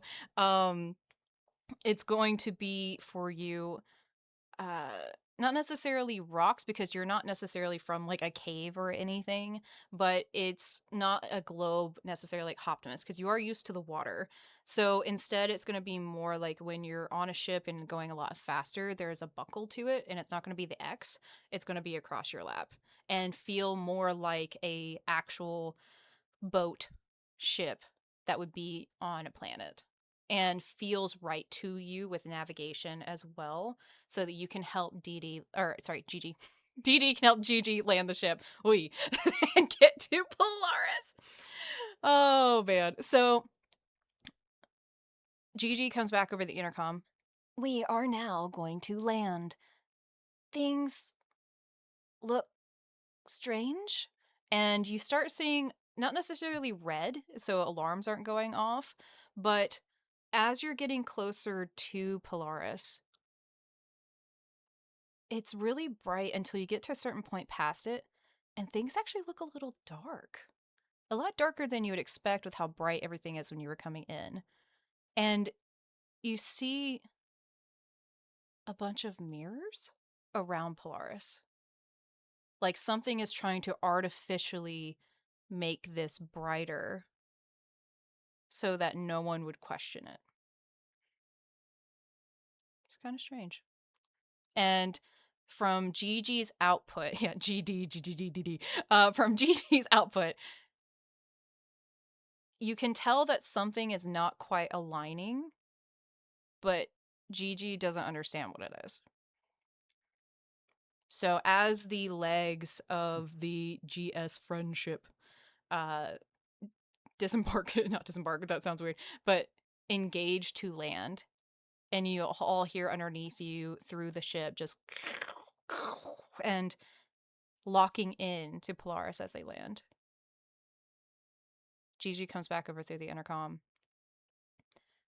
We have safely landed, but the reflective index is less than I would have expected. And I've hailed Polaris radio frequencies, and I'm not getting any response. Be safe, and please report back. And you start hearing her automatically depressurizing, making sure everything's going to be fine, checking the levels of the atmosphere. Those indications are fine. So y'all should be able to travel safely along Polaris. But something is a little amiss of what they expected on the results there. And Are we y'all gonna need our raincoats? You said that you hailed on Polaris. I've got a coating on my parts. I'll wear my raincoat. I think you almost hear a sigh. Like, I don't know if a computer can sigh, but there's almost a Gigi comes back online. I think you will be fine. And just a little I bit won't wear my raincoat. And I put it away. It might hinder your ability to walk. And I'll take this moment to say, Bird O Paradise, thank you for your donation. We have a $5 donation. Thank you, Bird. You so sweet. Thank you. What? And that means we have a random hope to give out. I'm going to roll a d4 and see who gets it. Let's go. 2. That is Pixel. You get a hope, my Let's dear.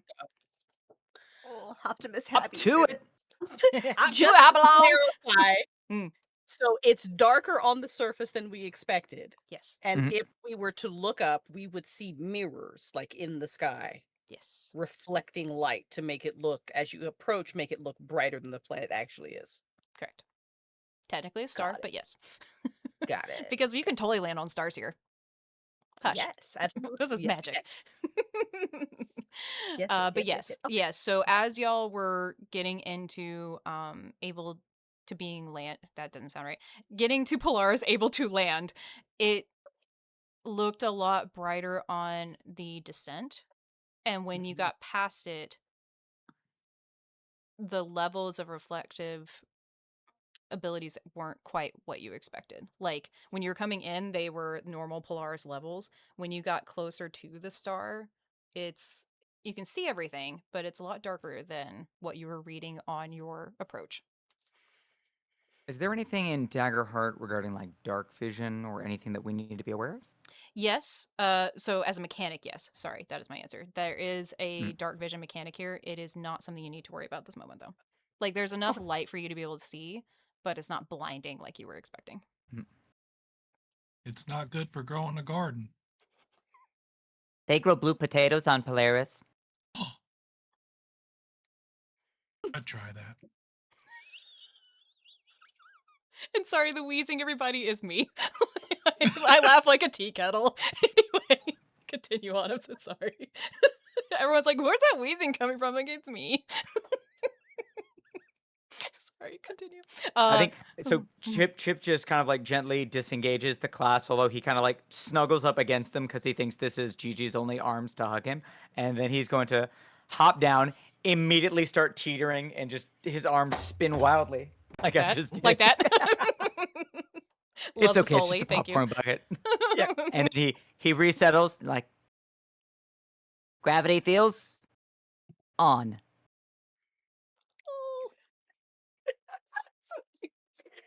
That's going in the trailer for sure.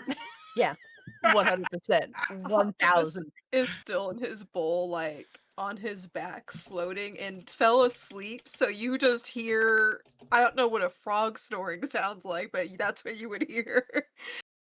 I imagine it's just a little bubble. You know what I mean? Just like whoop, and just inflates and deflates a little bit. Oh, buddy. Dee Dee unhooks, right? And she realizes he's sleeping. So she like jumps on top of his thing. And so like look and like so like nose press like kids do, and she's like gently tapping. Trying to wake him up. You're tapping the glass. Yeah, gently tapping the glass to wake. But she's like, see, look, she's like right here. She's like breathing on it, just like Mid neck bubble. That fucking frog's just not cursing. Sorry. 30-second dance party for your cursing. No, I'm just kidding. Go ahead. My cousin. It's fine. I have to listen to like 30 seconds of my least favorite language as punishment. People who know me know what that is. So, but like mid, yeah, I know. So, but mid like neck bubble, you just hear like the little murmur of Ribbit. Dome. Warm. Ribbit. Nap. Ribbit. gotta get up, we're here. Ribbit. Fine. Ribbit. Give tip. Ribbit. Juice box. Ribbit. and he clambers around in the water to try to get out. Dee Dee just slides off, and she heard what he said, so she's like, Chip, you got a juice box. Chip will get a juice box. In Just- bags. Ribbit. Just starts shaking over to. Is there like a mini fridge or anything on the bridge, or do I need to go to the galley? Yeah, Tommy was already Just- eating just- out of it. So yes, it does Just- exist. opens up. There are names written on everything, and chips is written in binary. And you can see there are juice boxes right next to small boxes of oil. And Chip takes a moment, goes back and forth. I mean, she was feeling a little leaky. She might like the oil. No, she said juice. And gets a box of juice. I love him. Walks it over. Bup, bup, bup, bup. I love them. Happy, I got you juice. Wait, who did he get juice for? Optimus. Optimus. Hoppy. I love that he calls him Hoppy, though. Sorry, continue. It makes me happy, that's for sure. Nicknames are how we show we care. But Optimus sees it, stares at it, and then like hilariously recognizes the mistake he made with his own words, and he said, Ribbit, hang on. and he bounces back to the fridge and then gets the little vessel thing that he made of like the oil Capri Sun, hops back and puts it in like one of Chip's hands and then exchanges it for the juice that he got to Optimus. Just absolutely unable to get the straw in, but just patiently. It's like a claw machine. How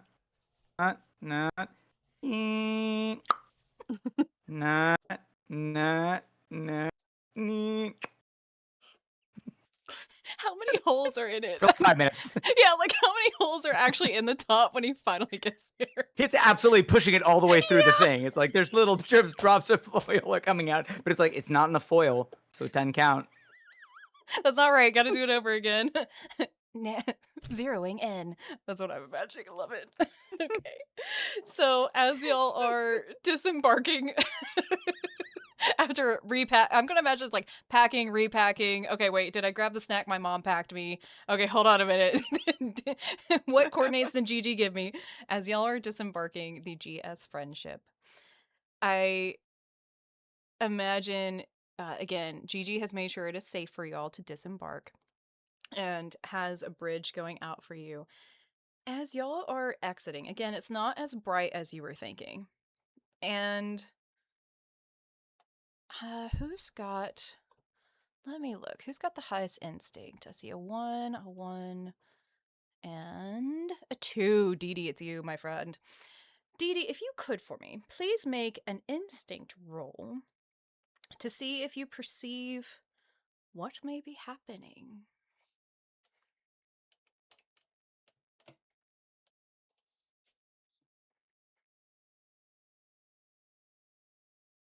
I think you are muted, my dear. I crit! Oh shit! Let's go. Good job. All right. Oh, It's a worthy swear for my swear jar. I got a 16, but I got 2 7s. Nice. Okay. Yeah. So we're not in combat, but that means you get a hope. If you had a stress, you would take off a stress. And sorry, I'm like getting hit by reflective sun right now. I'm on Polaris, guys. Like, just... No, and I loved it because even when you were muted, we could tell that you correct you started casting with both hands. Yeah, right. Oh, it was so good. Okay, let me Bask in Torrens beauty. I was the so sun. excited. Okay, so with your crit, my dear, very nice job. When y'all were exiting the ship, along the surface, you were seeing movement, and it was weird. It was almost like a wave of movement, which you definitely were not expecting. That wasn't in any of the books you had about Polaris. That doesn't make any sense. And especially with that crit, as you start really zeroing in with your instinct and your knowledge here, you see giant forms. So it's not necessarily like a wave of water. Like, you're used to that. You know what that looks like. You can see fur and 4 limbs, and there's just a lot of them. They're huge. They're bigger than you. And tails following all these different creatures. Yes, the boots with fur. Yes. They're all dancers. From the early 2000s. And in the distance here, boots with the fur, with the fur. No. So you see these creatures on 4 limbs crawling along the surface, and they're all going in different directions. They haven't seemed to really notice you yet, And with your crit, I'll also give you, again, they're bigger than you. They don't seem highly organized, but could potentially be aggressive. And that's what I'll give you with the crit. So as they all finally, come bounding off the ship, Dee Dee, when she gets to the bottom ramp, I'm sure they're all just like, 8-year-olds looking at everything, just like I'm neurotypical 8-year-old. So they're like, ooh, star, squirrel, pretty, okay. But it's the way, like the waves. Dee Dee notices. Dee Dee's like, that's wrong. And so then she puts her hands out like this. She's like, wait. And she kind of leans forward, and she's staring, and that's not what.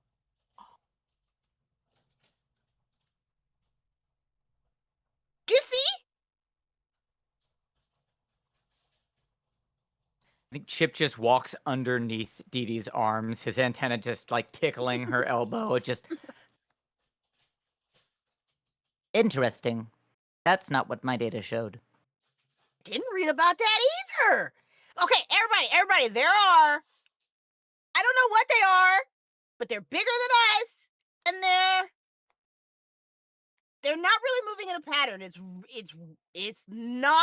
weird. They're like going but I don't know if they're friends. Should we ask Gigi? No, we can do this. We don't have to ask Gigi.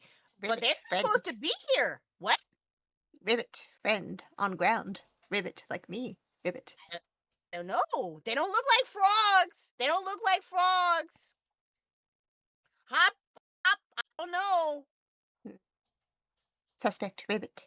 Yeah, it's. I don't know. Mystery, Ribbit. Yeah, could yeah. I'm a loreborn. Can I Yes. try to identify, because have not innate knowledge, but I have advantage on roles that involve history, culture, or politics of a prominent person or place. Yes, you I'm well read. That's can. it. Absolutely.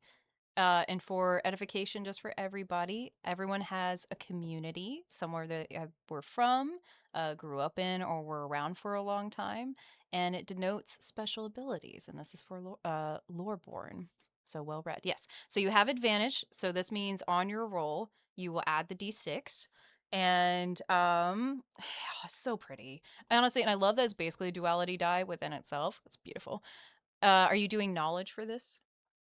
I will do knowledge, Okay. and I feel like this is going to tap into my experience bookworm, so I'll spend a hope Okay. to deploy that. Sounds So that's going to good. give me +4, Yes. and With I your d6. will roll them. Yeah. Mhm. All right, so that is a 10 on hope, a 9 on fear, so a 19, Nice. and then +5, so 24 +4, 28. You have no clue what they are. No, I'm just kidding. Make sure you mark your hope. But We I call got the a right because I also person because for I the did it with job. them. yeah. I was gonna say, just make sure you add it back that you are I'm now flat back where hope. you were. Love it. Ooh, this is interesting. So you're a clank and you're well read. I think with being a clank, do you sleep? Do you think? I don't really sleep. I just sort of go down into a rest mode where like the light behind my eyes would dull, but the gears would continue turning. You would still hear whirring and things going on inside of me as the machinery within is plotting what needs to come next. Nice. So, because you don't typically sleep like a breathing creature, where all the biological processes need to sleep as well, and processing needs to happen, right, of like the memories you made that day, I think, Chip, your people and where you're from, use that to your advantage and why you're so well read, so that you can essentially queue up information that you don't necessarily need your eyes to scan, but you can process while you sleep. And a book that you've had in the past of, I'm just going to say, Monsters of the Galaxy. There was mention of not necessarily an invading force. They're not super aggressive, but if you can organize them, they can be. So if you can somehow get some influence over these creatures, they can organize and flood, if you will. And essentially, they remind you of old Earth rats, but they're big, of an unusual size, you might say. And if you can organize them and get them, thank you, you get me. If you can organize them, they can not necessarily bend to your will or have a really high intelligence to do like incredibly intricate operations, but you can use them to control a battlefield, move things around.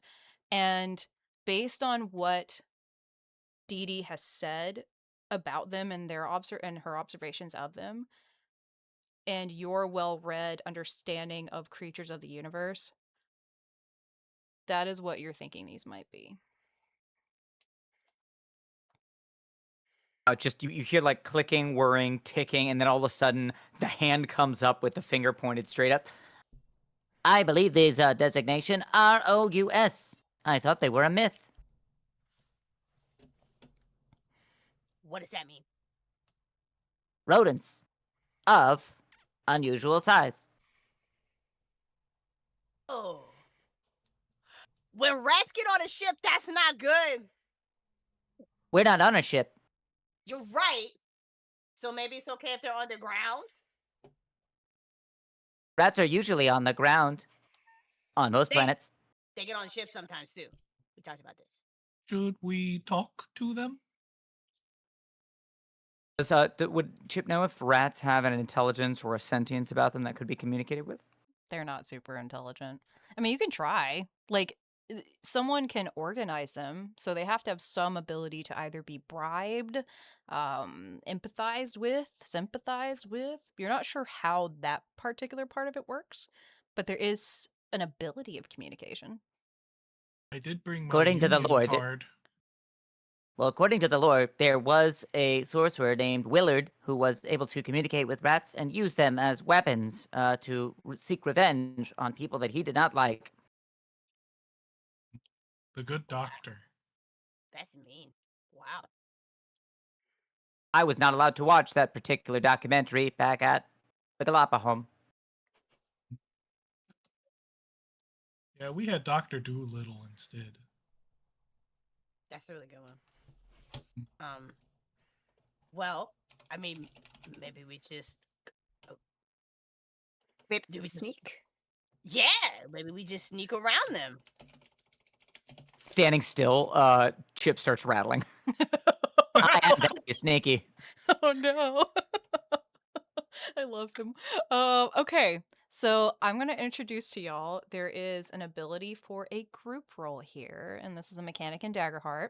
So essentially, how this works is one person will helm what happens and lead, and hell yeah, and the others are going to do the same role. Now, people who are not helming this, you're going to roll your duality die, but you're not going to have fear or hope added to this. It's only person main helming this that counts.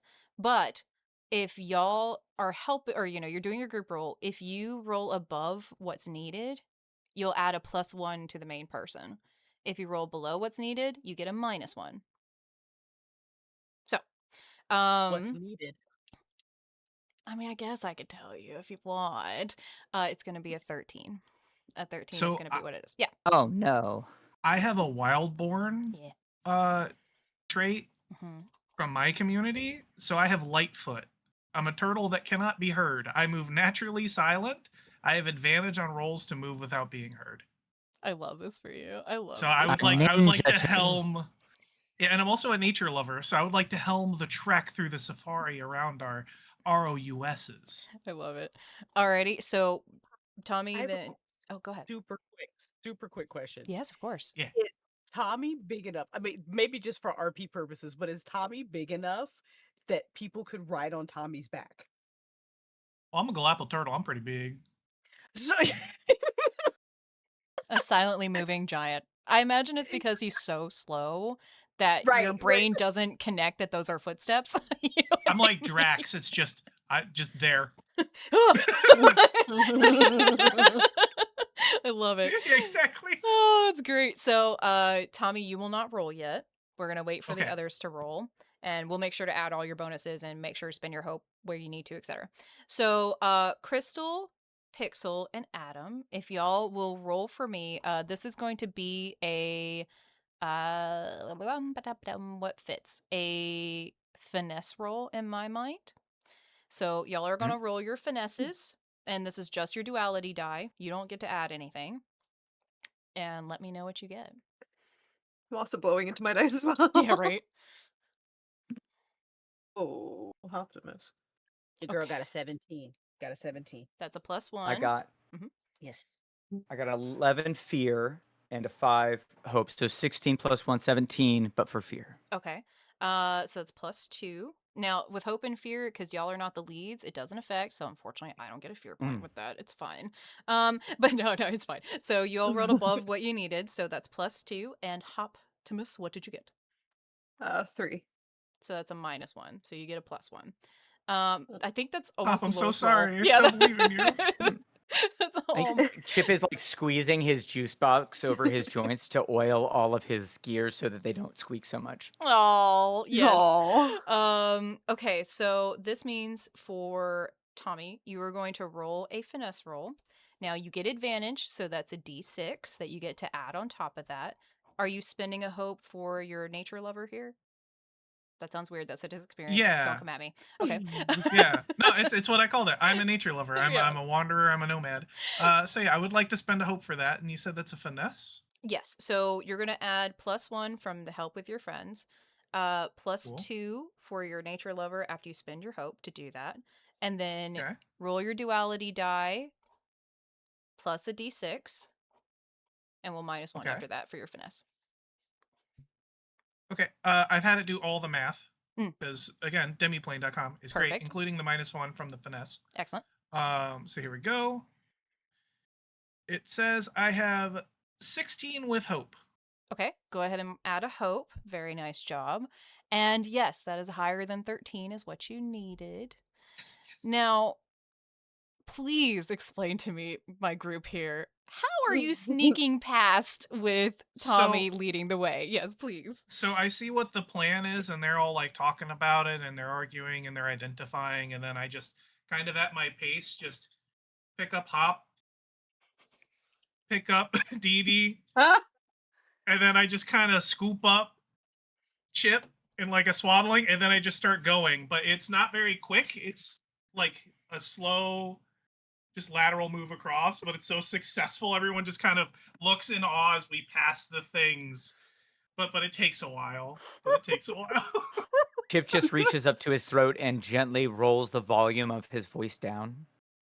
Oh, oh my gosh, I love it. That was a good bit. I Mutes. unplugged my headset doing that bit. Do not disturb. Mhm. Dee Dee packed an extra cabbage because, I mean, they got there so quick they don't really have to worry about the provisions because, of course, so as they're very slowly, like, she's since Chip is the closest to Tommy's mouth, she's like, it's like chain passing pieces of cabbage to Tommy so Tommy can eat them while they're very slowly going. But she's like exaggeratingly quiet pulling the leaf off the cabbage, so she's like real careful with it. Amazing. Hopness. Yes, go ahead. Hearing he all scooped up onto like Tommy's back. He's you know that thing cats do when they loaf under themselves a little bit. So he's doing that, making himself small as he can, like belly to the ground, like how frogs would, right? But he also remembers the story Chip mentioned about the wizard and using these things to like do his evil biddings, right? So now he has like still under him, but like he has the boxing gloves that he's wearing like under his chin, like they're just ready to pounce at any moment, and he just looks like a little gremlin just staring at them while we're slowly leaving. That just in case something happens. He's like, "Grr, ribbit," but quiet. Chip is ready to Ribbit is ready to go at all times, and I love that. Right? I imagine just But if you Optimus is always right, like all the ROSs are going around and they're so loud that the stamps cover the really. Like I imagine it's just this low, like underneath just a low hum of just angry Ribbit. There's exactly one rat that spotted us, but Hop just gave him the stink eye and is like, "You what?" I said nothing. Like, I didn't say nothing. I want that smoke. And just for transparency, I'm gonna spend a fear for the world. Don't worry about it for right now. It's totally fine. Don't worry about it. Mm-hmm. Okay. So y'all successfully together navigate this. I love that Tommy was just like, nope, we're just gonna go for it. And just starts piling everybody on. And it is so shockingly successful of just almost like, not that the ROSs are like movement tracking, if you will. Like it's not like they're not, it's not alien, but you know, the ones where if you hear something, you know, their senses clearly don't work on vision, if you will. And because you're so smooth with it, like it's almost like a Tai Chi walk, if you've ever seen people do Tai I'll Chi. have you know I've never been accused of that before, but it feels You're good. so smooth with it. Just- but like even every step you can see the foot flexing more where the heel touches first, and all the weight just gets distributed through the foot. So even though all of these creatures, and I'm telling you there's like hundreds just littered all over this place and they're just wandering around, they don't sense that you are a threat necessarily. Like you're not making any quick actions, you're not trying to like crawl around and get underneath them or anything. So you caught me mid suavemente. Exactly. So you're slowly making your way over there. And as you're going across Polaris, there aren't many buildings that you're noticing. It's not like this is a big complex or anything. There's only a few buildings, and one almost looks super inviting. Like you can kind of tell it's going to be more of a living space for whoever works here. And almost a rec room, like that looks like a place where it has a lot of room inside of it and has ventilation there. And in the center you see this big building that is covered in glass, and each panel is a different color. And if it was lit up, it would be prismatic and beautiful. Like if you imagine that Polaris, how bright it should be, it would be going through these glass panels and panes and just casting rainbow and even colors you may not even expect in between, just Roy G. Biv. But right now, they look dark. And in the center, at the top, you can see that there's a light trying little rays every once in a while going out through the glass. And probably means that's where you need to go.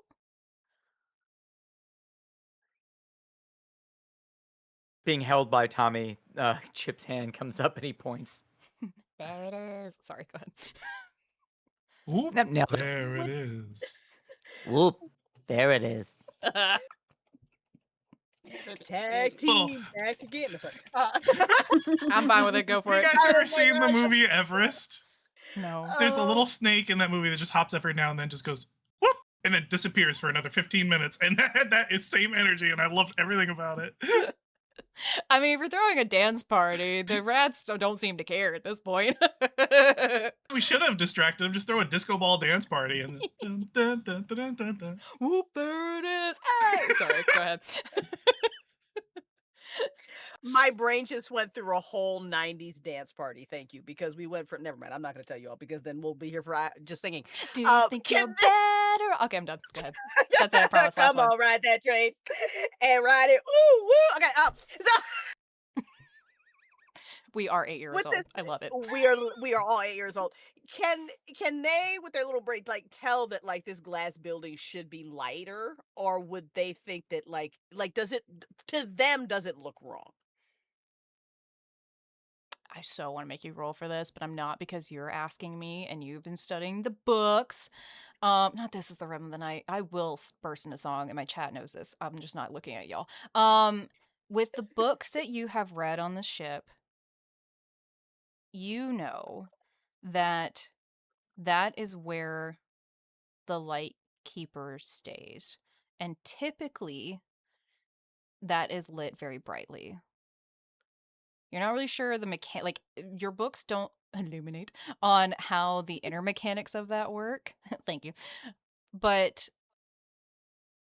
from observations in space when satellites go around Polaris, this is the brightest thing that they see normally.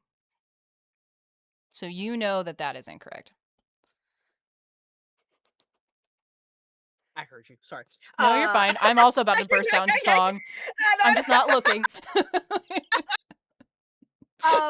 So yeah, like Chip's pointing, and Dee Dee looks at it too, and then still quiet, so it's not as dramatic as she did. She does like kind of shuffle around, reach into her, and like very like so dramatic the way that like she pulls out her book, and she's like, where is it?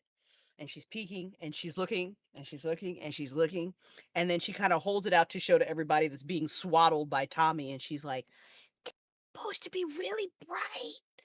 And it's not bright. Look at the picture. It's supposed to be so bright.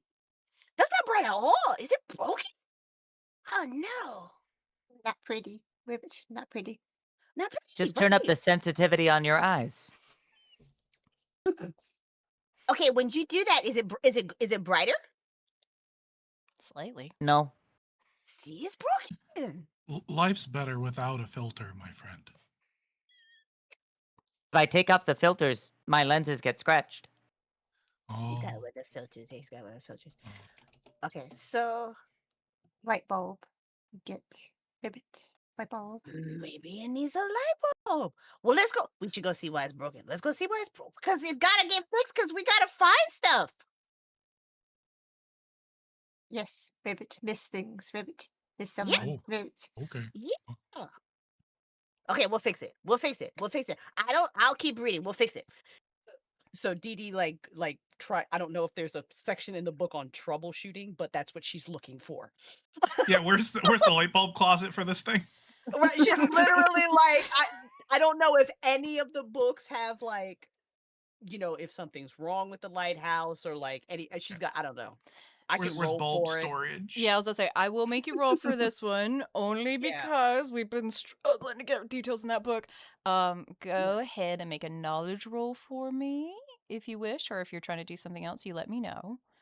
And anything you're trying to apply. Do I want to? I'll save that. I'm gonna save that for later because I know I don't trust Torn, so I'm gonna save that. Me? The wisdom in that statement. How dare you? That's not a Disney song. Why did you play that? My goodness. I rolled a 15, 11 hope, 4 fear. Okay. So, not necessarily in the official text of your book do you see anything like that, because everyone's just been able to observe. They haven't been able to really get in there and like take the lighthouse apart or take the panels apart. There is, though, in the book, stuffed notes. So different people, like astronomers and astrologists, who have studied other stars and posited what they think happens on Polaris. And there's a handwritten note in there of a few different people. I'll say there's a few notes in there. Some of them are incredibly scientific, like Polaris isn't somewhere you can land. It's a star. That's silly. You'll die, blah, blah. We don't like that guy, but he stays in there just to keep us balanced. There's another note in there that speaks about, why can you see it wherever you are in the Northern Hemisphere? Why, trying to posit it, does it move? Does it not move? Because it seems to always be in the same space when you look up in the sky. Space. Anyway, then there's a third note in there. This one is absolutely off his rocker. Like, people have been trying to get his doctorate degree taken away from him. They're like, how did he even pass his dissertation? This is absolutely ridiculous. And it's more of a fantasy story rather than a scientific paper like the others. And talks about the star is technicolor and it's beautiful and it's got to be magic. How it's always there and someone has to be tending to it. There's got to be someone up there who just understands the inner working of this star and even probably feeds magic into it.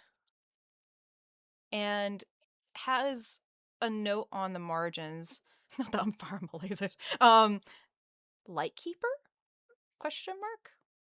They've been trying to name this person that tends to this star. and indicates that they would love in their lifetime to meet this Lightkeeper.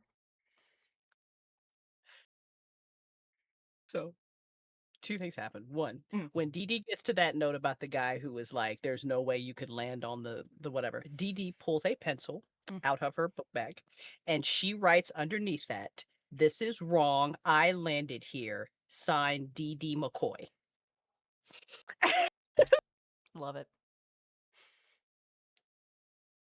Clearly, And you're an idiot. right, like very, you know how very 8-year-olds are matter of fact, like you are wrong. This is correct. Like very matter of fact, like this is incorrect. I did this. And Did then you when did you write it in pen or pencil? Just she wrote it in pencil because she's got pencils. She's got like colored pencils. okay. So she I wrote it feel in like Chip almost took a stress, but then it went away. Okay. Good to know. So in character. That's so hilarious. And then when she gets to the fantasy part, she's like, "Oh, guys, listen to this." And she's like, now she's telling them the story that she's reading in the book. So she tells the party everything that she knows.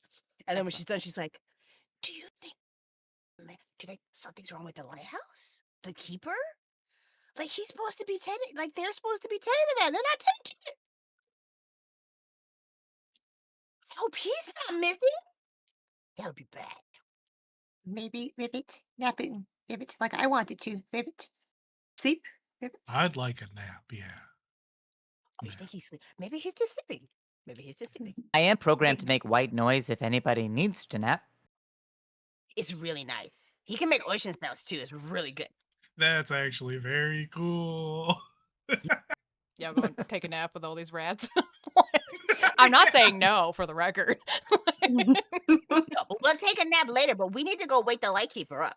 Like, we gotta wake him up. Yeah, Ribbit. Yes. All right, let's go. I'm just going to spin that real quick. Sorry, excuse me, y'all. Dee Dee We will are also. cavalry. No, you put that fear dice away. No, no. Please. I respent it. You can't tell me not to. Oh no! Continue on. Okay, thank you. I'm just trying to be transparent, let y'all know I did it. Not the Because Dee Dee is like also an inventor and a bookworm. So now in pencil, she's writing notes in the margin next to the fantasy. She's like, "I think this might be correct. We got here on this date. It was not lit up. Clearly magic.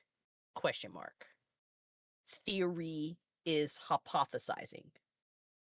Because she doesn't know what those words mean. I yet, know, but I she love heard it. them and That she was thinks great. it's correct. According to my theory of the hypothesis. Great. Yes, Love it. theory is hypothesizing. Will update. Okay, so I assume with that, y'all are moving towards this glass building, and y'all are already Mhm. sneaking. I'm not going to take that from y'all. Y'all did brilliant on it. And as you go up these stairs, I'm assuming you might disembark from Tommy's shell, or is Tommy I just think carrying everybody? Chip would step down before they go inside. Chip would absolutely search the ground for a couple of smooth stones because he learned that when you make a friend on Polaris, you need to give them a stone. Okay. I'm not gonna make you roll for as funny as that would be. Actually, do this for me. Roll a d4, please. Sorry to make you grab a bunch of random Ooh. ones. Ta-da. Ooh. 4. Excellent. So you find 4 stones.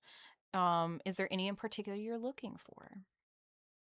I think it's just the only thing he knows, and all of this knowledge comes from a book that was clearly written by like the Hitchhiker's Guide to Polaris. It's very much not by anybody who's ever been there. So it's a lot of weird facts, and one of them is you give stones to people you make friends with. So I think he's just gonna look at the stones and just kind of like look at his friends and give each of them a stone and hold on to one himself. Love So it. these are mostly just smooth Polaris stones. I don't know what kind of stones would form on Polaris, but imagine that they are somewhat iridescent, perhaps a little bit like a lava glass, some obsidian adjacent, but with a more prismatic sheen to them. Yeah, absolutely. And when you give these stones to your friends, the one that Optimus gets turns a little green and red and starts to reflect the colors of Optimus. Same thing with DD, turns red and almost has a streak of orange through the center of it, and it flame burst out in the middle. And with Tommy's, when you grab onto it, the outside actually reshapes a little bit and has hexagons that pop out in the same shape as your shell and takes on the. I know we didn't really do the color patterns, but the color patterns are starting to match. And then Chip, I think the stone that you pick up, the density actually caves in a little bit, so it becomes more dense. And edges start to appear like it's been cut, and it looks like a gear almost that matches your magic color of that yellow chrome type of look. Not necessarily rust, but absolutely starts to match maybe the gears that turn when you're asleep. And y'all can just pocket those into your bags. These are good rocks, Chip. Thank you. These are good rocks. When Tommy tries to eat the rock is because we were talking, we were all Yes, Chip I and saw. yeah. So like Dee Dee will instead like put rock down, put cabbage in mouth. Like Chip's hand can't even reach that high to like Hey. stop it, but he just like fumbled in the air. Love it. Like a slow motion thing where like when Dee Dee is doing that, it's like at the corner of Optimus's eye, he had like his mouth wide open, like he was about to taste the rock, and then sees that, and then quietly closes his mouth and just holds the rock. Love it. This is precious. I love it. It's so cute. So, as y'all get these rocks that transform in your hands the moment you touch them, you'll go into the door, and the door, like I said, that all the glass panes are a different color, right? These doors, when you get up to them, and they open from the middle. One of them is, if the lights were on, would be a beautiful orange and reminds you of daybreak. The other side would be a really deep magenta and remind you probably of evening when dusk is about to come over.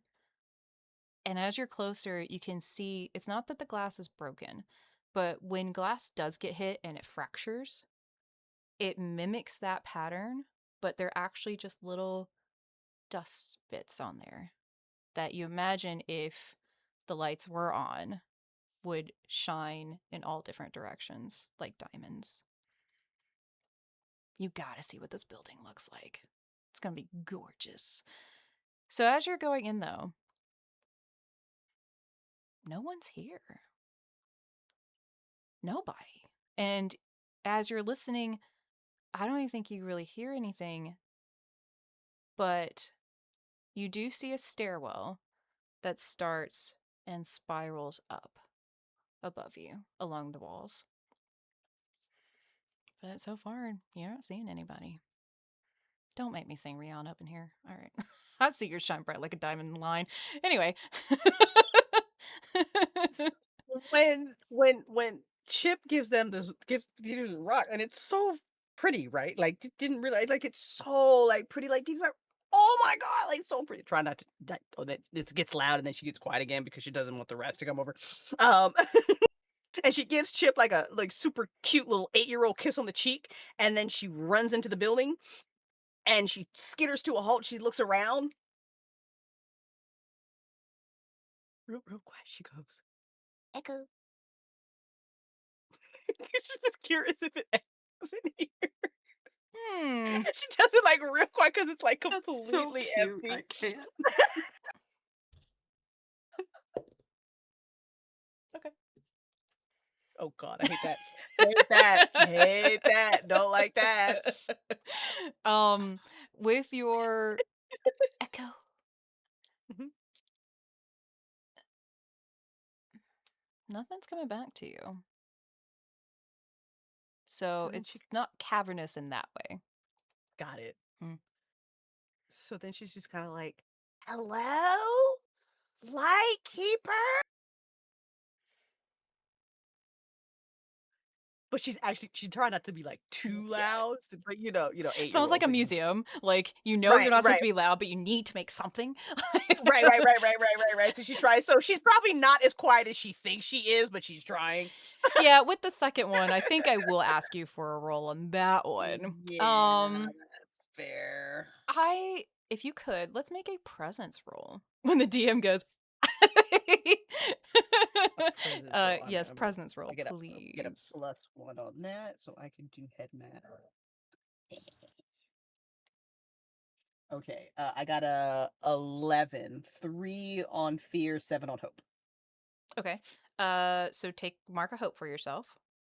Oh, I get a hope. That's awesome. Yes, if you roll with hope, even if you fail the roll, you still get a hope. Nice. But if you roll with Okay. fear, if fear's higher, then I get a fear. Got it. Yes, so it's the 7, 3 is 10, and 1 is 11. So I got an 11. Gotcha. When you say, like, when you're first speaking, hello, you don't hear anything back. And you speak again, you don't hear anything. But the moment you say, Lightkeeper, you know how when someone suddenly stops, there's a bit of a scuff? And you can hear that when like you can't maybe see them moving around, but you hear someone has stopped and like turned. Yeah. And you start to hear bigger thumps and scuffles and muffled voices above you. Something has reacted to you. Is he here? I think they're here. Maybe do you guys hear that?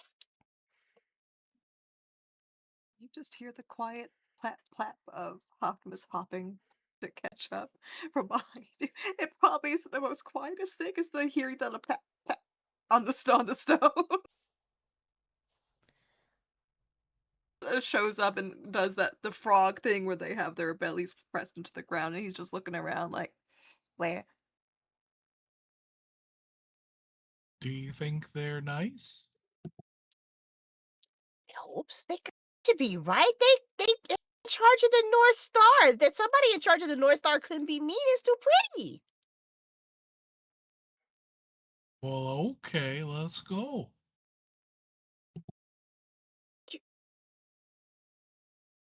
You don't.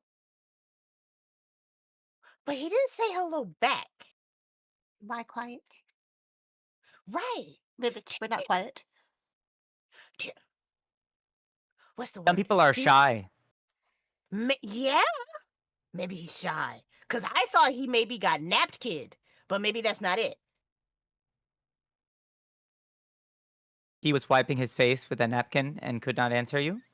No, like when somebody okay, so one time we were on the ship, right? And my sister and my parents, they had to go rescue somebody because they got nap kid by somebody, and they took them off their ship and they put them on another ship. Nap kid, Oh. you know? Oh, Didi, ribbit. you used the wrong word. It's abdominal. They got abdominal? Domino. I think that's the word. I think it's nap kid, Chip.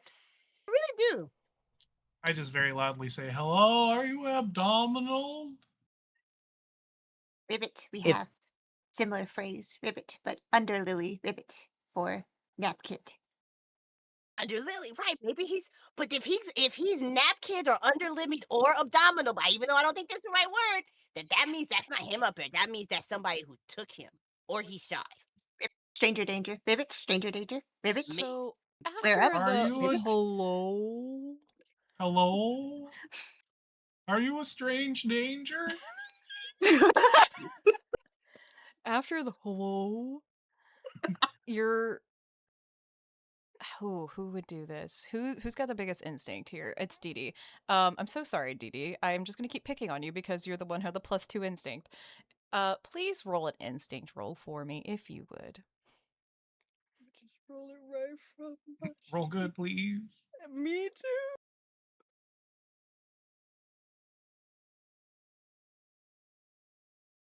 I got an 18.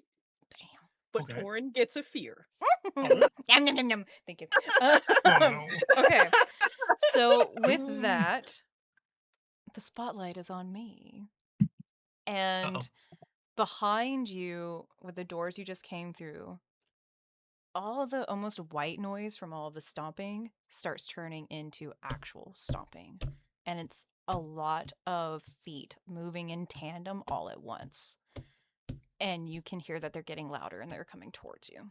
And you start even seeing their noses through the glass as they're getting closer, and the little light that is here starts hitting it. So they are on their way to you. And I'll say you even hear with that good instinct roll of 18, y'all hear above you as well. Not as many, but there are some feet stomping as well coming towards the bottom of, or like starting to try to move down. Yes, the noses are running. No, go ahead. Guys, oh no, we're surrounded. They're coming down the stairs too. Did they eat the light keeper? They're going to nap our Bad. kids. Ribbit. Do we go up? Let's go up. Let's go up. We gotta get the high ground. Yeah, you always gotta get the high ground. Obi-Wan said. Stairs, Ribbit. They're upstairs, May Ribbit. the force be with you. Yeah, but if we will, yes, but it's better because I think there's more of them down here, so we'll fight them up there. Ribbit, push them. Ribbit, downstairs. Ribbit. Yeah, we'll push them if they're bad. If they're not bad, don't push them. But if they're bad, then we push them hard. Push. Danger. Bad. Yeah. Bad street. Yeah. Ribbits. Yeah. Not talking. Ribbits. What if they're just like Michael Jackson bad? Instead of bad What? guys. There are many meanings to that particular thing. We watched a documentary on that. Even from like They're all your just little, doing Thriller at us. yeah, like even with your little like console. I'm gonna say you all have consoles with GG, and you just get a what? Like, from your wrist. Anyway. Oh my god. Let's take the stairs. All right, y'all are taking the stairs. As y'all I'm gonna assume y'all are running up the stairs because the RUS is behind you. I will tell you are on your heels now. Yeah. And as y'all are going up the stairs, it takes a while, but you actually do get to a platform. Now it's not like multiple platforms. It's actually just one towards the top. And as you get to the top of the stairs in this platform, it opens up, and it's a big cavernous room with the light panels on the side. They're all different colors up here. And in the center is an apparatus where there is a bright light that basically arches up and over. And in the center underneath it is almost like a glass flower that is opened up. And you can see that the light above has almost a filter on it, but something is definitely covering it. And the flower is what you saw outside is probably the flower of what little light it can reflect towards y'all. And across the way, you see a draped figure that you can't really see the face of, but you can see that they're much taller than you. They're much bigger than you. And has a big drape that covers them from head to toe. But you don't see anyone that would have caused the stomping up here.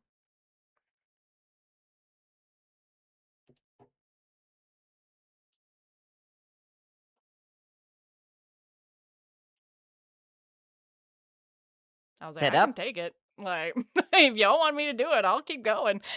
What do y'all do? So I imagine it's almost like a comical, like skitter to a halt when they see this figure, right? You know, like Scooby-Doo style. Yeah, like almost Scooby-Doo style. Like, do they look kind of menacing? Like, is it something that might scare an 8-year-old to like? Do they look scary, Torin? I'm not gonna make you roll for it. Yeah. Like, they're much bigger than you, and they're Torrin just covered wants in more fear shadow. dice. I do, but I'm not gonna do it. They're covered in shadow. So Dee Dee's standing very close to everybody else, like sees this and kind of looks at them, and then she tall. She tries to like stand up straighter, you know how kids do, and you know she's got her staff, and she even lets like little things of fire come out of her nose when she says this, and she says, "Who are you, and where's the light keeper?" Well, time to go home. Mission failed. All right. I'm kidding. I'm kidding. No, I know. You hear Optimus and that like gurgly noise, that really quiet gurgly noise, and he's just like, Ribbit, ring wraith, ribbit. They try to take photo, ribbit. That ribbit. With that, I think the very like up in your face charge, and then this room is silent for the record. I'm so sorry. I should have said that. With the just light little ring wraith, they take the helmet. At that point, the figure does a dramatic turn, and like you see the cape around them swing in a circle. And like I said, this form is big, but they're spindly. It's almost like they're hunched a little bit, and they have long arms and legs and a really long face, and crawl towards you. So they're using their hands to help maneuver themselves, and crawl over the dais and the glass. This is like golden. It's glass flower, and just, who am I? Well, I'm the light keeper. Welcome to my home. Isn't it pretty? I'm not a ring wraith. I'm the light keeper. Your light's not lighting so good there anymore, huh? You 1 second. And she turns to the group, like like the enemy's just gonna pause Yeah. for them. To Hold have on, we're not conversation. ready yet. Thank you. Yeah, she's like, hang on, and then she looks at them, and she's like, it's almost like literally like almost like turns her back to this thing so she can look at the group like that. She's like, guys, I think that's the light keeper because it does not. There's no light. It's only shadow. I think it's light. What do you guys think? That's not how normal people move. Right? That's scary. I don't think the light keeper's scary. That thing looks like a bully. I don't like bullies. I don't like bullies either, ribbit. If they had limbs, ribbit, like me, moving like that would be fine, ribbit, but they do not, ribbit. Pretender, ribbit. Okay, so we agree. It's a lying liar who lies. Right? Bad. Yeah. Okay, I'm gonna tell it. I'm gonna tell it. You guys ready? I'm gonna Yeah, tell it. tell. I'm gonna I tell it. will back you up, ribbit. Square up. Lock in, ribbit. Okay, lock up. I'm gonna tell it. Okay. Chip just starts tightening some of the nuts and screws. I make sure I'm standing right next to Dee Dee. So Dee Dee turns back around and not as dramatic as the key, but she does like take her staff and she like boom on the ground, and she says that she points and she says, "No, you are a lying liar who lies, and that's bad. You can't be the light keeper because you don't have any light. Where is the light keeper?" The moment you turn around, lying liar, like the hands pop up from the floor and just, you would call me a liar. And they're like pulling on the cape, like calling me a liar. Well, that's not very nice. Who would lie? That's just silly.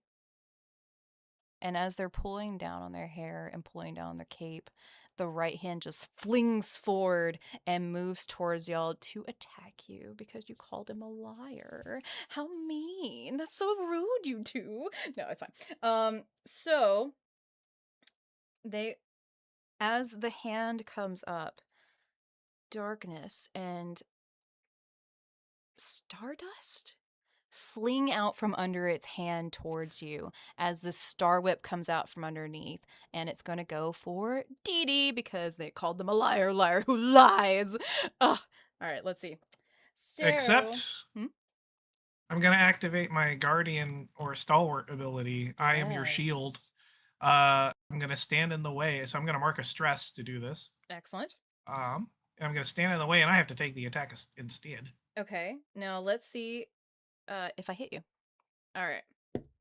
And they get a plus 3 to this. Does a 19 hit? What's your evasion? My evasion is 8. Okay, I think they hit. So attack from Sure. this. That means I get a +1 for this as well. What is my damage, I wonder? Okay, sorry. I'm also new to this part, so just give me a moment. All right, so that is a 5 physical damage to you. What are your thresholds, my friend? 5? Yes. The first number I see Mm-hmm. is 12. Okay, so this is minor damage for you because I did not roll a 12 or above. So go ahead Okay. and mark 1 HP slot for me.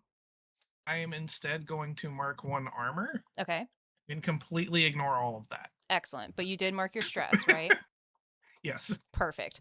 Also, real quick, we have a raid. Thank you so much, Rebecca. Welcome on Yay! in. We're Hi, playing Raider. Daggerheart for charity. And you just got hit with the battle. It's going to be great. Okay. So, wait. To mark HP.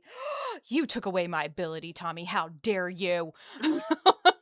Because for disclosure, for my friends here, if they hit you with this star whip and they successfully make you mark an HP slot, they get a +1 until something else happens to them. So I won't tell you what triggers it, but they would get a +1 to their attack and make it much easier to hit you going forward. So, flings out the star whip, and Stega, if you will, describe for me how Tommy shields Dee Dee in this moment. Oh, like I'm literally anticipating this Mhm. because I know Dee Dee's about to walk up and just go full out. So as soon as I see the retaliation, I pull her back by the collar and I just turn my shell and kind of retract a little bit, but I just let everything hit the shell and it literally just bounces off of me and I go, "Are you okay? They really are a bully." You okay? "Oh, this is fine. I've had worse." Dee Dee kind of just like looks around Tommy, just like stays behind them, but looks around Tommy and points. You're gonna get it now because that was not cool. We do not like bullies. You It'll just buff wait. right out. You know that scene from The Lion King where little Simba is standing in front of Nala and does that adorable little roar to try and scare the hyenas away? Well, Optimus hasn't moved from where he is, but he is like hunkered down making this so much gurgly noises, and it looks like he takes in a big breath of air, and you just see the chin bubble up so big, like almost as big as his body, and he just lets out the biggest ribbit you've ever heard. And he's trying to intimidate this bully to back up. Oh, buddy. Okay, so with that spotlight on me, I will move it to y'all, especially after you made my star whip not work. Are you going to actually try to intimidate? Like, do a roll here? Do you have an ability? That's a good question. While you're looking, I just want to put out there for everyone who's new to Daggerheart, which is a lot of us, for combat, there is no turn order. You don't have an initiative. So as long as the spotlight is on the player characters and y'all roll with hope with your abilities, it will stay on you unless I spend a fear to move it, or you roll with fear and I'll take it. And y'all can go in cinematic, whatever you think works best in the moment. So just as a reminder, as you're reading. Sorry, continue, Pixel. It's not necessarily like ability, but like Okay. going off of his experience, the pick on someone your own size, as demonstrated by the rocks earlier. Mm-hmm. Because he's looking at this adult that's clearly larger than they are, and he's like, "No, we're too small. You're being really bully right now." So he's like, when he does that big ribbit, he's like, he's trying to feed it the energy of back up. This isn't fair, ribbit. Okay, so question to you, do you want to make an attack roll on them with this and use your experience? Or are you trying to do like a presence roll here to, like puff up and make yourself bigger and be like, you shouldn't do that. Like where Puff up like a toad. Yeah, he's gonna Yeah. try and like intimidate, like not lash out at them quite yet, but Okay. like back up. So Because maybe they have emotional dysregulation. Maybe they just lashed out because of it. Maybe they need more therapy. Who knows? well, I think we all need more You need therapy. a hug. Yeah, are you okay? Oh my goodness. So with this, I would think that's a presence roll, but you let me know, especially while I welcome in these raiders. Thank you for the double raid, everybody. Kids are asleep. Hello. Welcome on in. Valerie, Eric, everybody. We are playing Daggerheart for St. Jude, and we're in the thick of battle. And everything is going well so far for them, but we'll see if that continues. Ma. Don't worry, we're about to ruin it. Fight, fight, fight. So yes, we are raising money for St. Jude Children's Hospital. If you can donate money, $5 will give them a hope that they can use to help themselves out, or it gives me a fear so I can mess with them. Or $20 will get a random table roll. If you can't donate your money, no worries. Please hang out and help the algorithm like us so that other people can discover the game. Okay, I'm done. Sorry, continue. What did you get for your roll? And tell me what it was and what you're doing. Let me see. I'm rolling. Now it's the duality roll, right? It is a duality roll, yes. And this will be definitely with a -1 because my presence is -1. Okay, and if you're spending a hope for your pick on someone your own size, you'll add a +2, so it'll just be a +1 overall. Continue. Sweet. Okay, so for I can totally count. Okay, so 6, 7, 8, Counting be hard. 10. So it's a 10 in total plus 1 is 11 with my fear being 6 and the hope being 4. That means I get a fear. Yum, yum, yum. Perfect. Thank you. So, okay. Sorry, I need to double check myself. What was your total again? Was it 11, you said? Total's 11, yep. Okay. I'm going to say with the arms, the one that just like whipped out and didn't do damage, and you're over here just like, are you blowing up your frog throat essentially? Just being like, I'm big.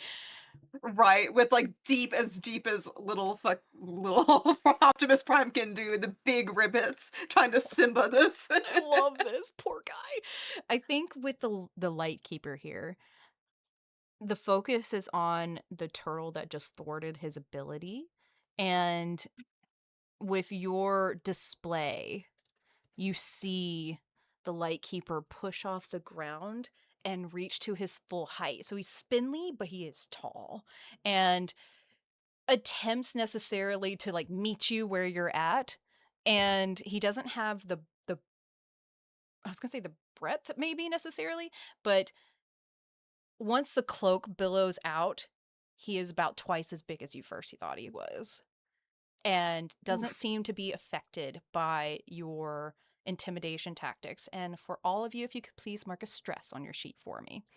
He is big and dark as night with his big cloak.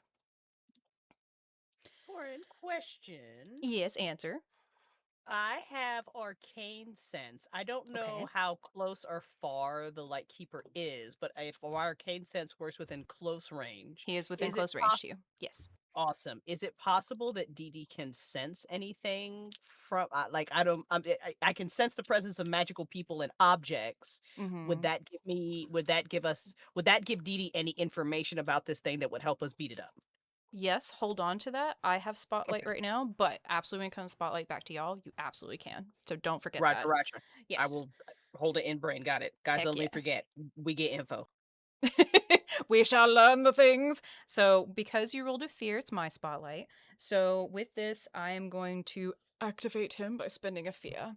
And I'm going to use his Star Whip again. So it's going to lash out over towards Optimus and see if he can hit you, my dear. Oof. Okay. Does a 20 hit? What's your evasion? I'm gonna Yes. I'm gonna spend a not this time, and you see that the whip is coming toward Optimus, and Chip's eyes just glow bright white, and sparks fly up in the air, creating a distraction. And I need you to reroll that roll. How dare you? Yes, zoink Scoob. Oh, Go, Chip. Let's go. I hate to tell you, it's a The crit. 19. It's a 19. Darn It's it. not a crit. I'm so sorry. Very freaking good call, though. Very nice. We all made backup characters. Would you Wow. say that Optimus is within very close range of Tommy? Yeah, you're all standing together. I'm totally gonna be their shield. Oh, buddy. You know I'm doing this. Okay. Give me one more stress. I'll eat them up. Okay. Oh. My Roll one- 48. I dare Oh, you. I'm so sorry. Yeah, do it. I rolled so I roll 1d10 plus 2 and I rolled a 9. So you have 11 damage. Your threshold is Still 12. minor damage to me. Hey, let's go. I'm just gonna take one more of my 6 armors left and completely ignore that. Yeah, you're fine. With that, the spotlight will move from me and go back to y'all. So Dee Dee, is this when you want to try to do your ability here? I literally Yeah. just look at the big thing and tell it I could do this all day, punk. Yeah, it's like poor, like no, Tommy's like taking hits and Chip's trying to take hits. So yeah, Dee Dee is like she's got her staff ready, but she's like nose up in the air and you can see the little flames, but she's like she's trying to get info on what this thing is. Yeah. Okay. What's your ability? How does it work again? I'm so sorry. Sorry, it just says arcane sense. You can sense the presence of magical people and objects within close range. Oh, perfect. Okay. So you don't have to Yeah. roll for it. With your Yeah. senses, I would say overwhelming. You smell because you're smelling, right? Yeah. Okay. Oh, how would this smell? I think you smell overwhelming, almost cinnamon. And just a light little bit of jasmine on top of it. So your nose is like almost confused because those two things definitely do not go together. Something is wrong here. And Right. with your magical background, you know that those are I'm making tea, I wish. You know that those are almost magical signatures of when people are casting. So there's a big magical presence of cinnamon. I'm gonna give it to you with your background from this guy. Mhm.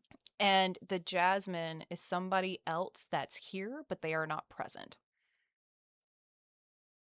So there are two magical presences here. Yes. The big guy smells like cinnamon. There is Yes. somebody else here who smells like jasmine. Yes. Understood. Okay. Mm. Okay. Spotlight is still on y'all. I think Uh, am I within very close range, or would I need to move to get very close? Because he's You- been throwing a whip out. Yeah, his whip range is close, so you would need to get closer if you want to get within very close of him. and then while Adam's thinking, can Mhm. I still do an action or am I Yes. No, you can do it. done? Okay, cool. So Yeah. while Dee Dee is talking, she is going to very gently take her staff and boop Tommy on the head. Not like a gentle boop. No, Yeah, very yeah. gentle. Kind of like kind of like a real like while you're talking, you kind of like poke somebody, but she's like Yeah. boop, yeah, like to Tommy and cast Rune Ward on Tommy. Nice. Yeah, so I'll ahead. roll for that. I'll use one of my hopes. Yep. And I'll roll for that. But she's telling them what she smells while she's doing that. She's like, okay, you guys, Tommy, hold still. Okay, you guys. So the big one smells like cinnamon. So 100% magic. But there's somebody else here that smells like jasmine. And I think that maybe that's the Lightkeeper. So maybe the Lightkeeper is here. I don't know, but I don't know who else could be here. So I think that's it. But the big one definitely smells like cinnamon. And cinnamon is a great smell. But so it's very confusing because I love the smell of cinnamon, but I do not like them at. By the way, says that part louder. Tommy, hold still. Like Tommy's moving. I don't know why she's saying that again. That tickles. And you roll your 1d8. Yes. Okay, so he's not getting hit at the moment, but we'll remember this number for next time, for his next attack. Yeah. 5. Okay. Tommy, yes. So Tommy, So the next war- attack you get, you will decrease the damage by 5, if I read this correctly. Sorry, continue. Yes. No, that's it. Yeah. So Tommy, you get it feels like really warm and almost you might even hear like very faintly, like somewhere in the distant mind, like the roar of a dragon and the waves of the ocean as this red light encompasses you and you glow red. This is sick, bro. Thanks. Yeah, I don't like that thing keeps hitting you. Like, it's really cool. Thank you for taking those hits for us, but I don't like this thing also. We gotta beat it up like immediately. I just give my best attempt at a cool thumbs up. Chip, I believe So, you're... Yeah, go ahead. Chip. Yeah, Chip's gonna do something silly. Okay. So Chip is getting very, very anxious. All of his friends are in danger. This whip is coming out. His turtle friend is getting just whipped and like these lines on the shell, and he doesn't like it. And I think Dee Dee would probably be the only one to notice that he starts clicking his neck and his shoulder pauldron. It's a bright, bright red. And Dee Dee would know that that was his brother's shoulder. And this other voice comes out of Chip as he goes, "All right, time to get scrappy." And Chip is going to charge at this thing to get in very close range and cast Slumber. Oh no! Don't do it! No, I'm Oh, kidding. I love it. And if I was bigger, I'd even call you the B word, but I'm not bigger, but you're in trouble now. the B word. All right, so you're gonna make a spell cast roll against a target within very close range, me. On a success, they're asleep until they take damage, or the GM spends fear on their turn to clear this condition. Dang, smart move. Okay. Yeah, you gotta use up all those fears. So Since you get your gumball machine full of fear we gave you, but I like it. It's yummy. Go ahead and make All your right. spellcast roll. Are you gonna try to add an experience to this? Anything like that? I think we should. Okay. If you wish. What could I add? I mean, If it works. could I add? Mhm. I'm trying to think if there's a way to kind of word it. I think that I could say that he's been watching. I mean, Chip hasn't taken any movement or turns. He's been watching everybody else interact with this thing and the way it crawled. And I Mhm. think he's trying to identify. I guess he was built to help people in strange situations. Part of his ability, this white noise ability, is because the Galapa wanted his help with people who had insomnia. And you have to learn what their sleep patterns are. So I think he's watching this thing, trying to identify its maybe like its brain waves to see what do I need to do to put you to sleep. Amazing. Alrighty, so if you'll spend your hope for me, and then you can add observant to this, which is a +3, which is wonderful, and make your spellcast roll, my friend. All right, we are. That is my last hope. Oh no, I'm hopeless. This is +5. Nice.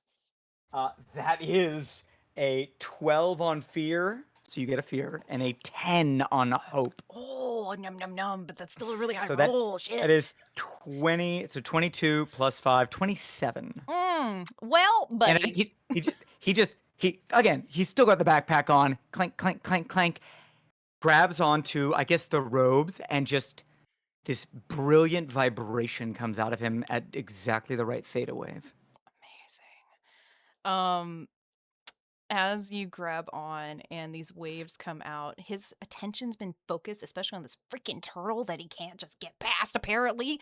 And I think with your waves, you almost see like his body's reacting first, and a confused expression crosses his face of like, wait, what? As he crumbles down, and his left arm that doesn't have a weapon curls the robes underneath his face. And you just hear for a second it's still, and you're just a little bit shocked that he just laid on the ground and just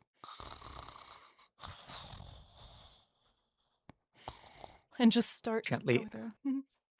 puts the robe over his shoulder, gives him a little rub. It's okay. I get angry when I don't sleep. And he's asleep, and technically that's a fear, so it comes back to spotlight on me. I'm not going to be that mean and be like, no sleeping. No. I'm going to spend a fear and activate his army, the ROSs, and they start coming a little faster because don't get me wrong, there's a lot of them. They're giant. This is not a big stairwell. They're having trouble organizing enough to not crowd to get up these darn stairs to chase you, but they are going to at least I'm spending the fear so that they start organizing a little bit better and start going by 2 up the stairwell to come after you. And I will spotlight, give it back to y'all. She talks loud. That was a great job, Chip. But I think Dee Dee will spend her turn. Now she's sniffing, almost like, just now she's walking around. She's trying to find where the jasmine's coming from. Ooh, okay. Okay. I'm gonna spend a fear to give disadvantage to you on this. Because I can do that. Now, my God. here's the thing. So Okay. I'm gonna spend a fear for disadvantage on this. Now, let me pull up your sheet real quick, DD. Blah, blah, blah, blah, Yeah. blah. This will be instinct for you, I'm assuming. For sure. Yeah. Now, go ahead and roll. If you want to add anything, you definitely can. If someone wants to help you, they can, because he's asleep right now. So Okay. you're not in immediate danger. So I am going to use my Know the Tide token to give myself a +1 to this roll. Excellent. And I will take that away. And then Dee Dee will tell everybody what she's doing. She's like, I'm trying to find. There's somebody. I'm trying to find the jasmine smell. You guys, we gotta. Maybe if we just find it, they'll just all stop. And so she's literally just running around trying to find it. Okay. So with that, you're gonna get a +3, I believe, to this. Okay. So go ahead and roll +3, and then I will roll a d6 and tell you what you're minusing. How about that?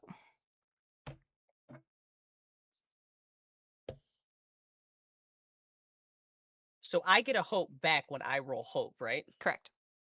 Awesome. Okay, so I will give myself 1 hope. So it's 11 hope, 7 fear, +3. I got a 21. Darn it. All right. I rolled a 5. You still beat it. Okay, anyway. Very nice. So, Danger. so you're running back and forth. I imagine someone's like ADHD fueled and like a kid, like especially nose in the air trying to find this jasmine smell. Okay, so along you follow your nose. And I imagine it's almost even like how bloodhounds are. They're super sensitive noses, and you can see the whole trail that the person took, like even if they kind of doubled back a little bit or anything. Right. And then you get to a section of floor that has a handle.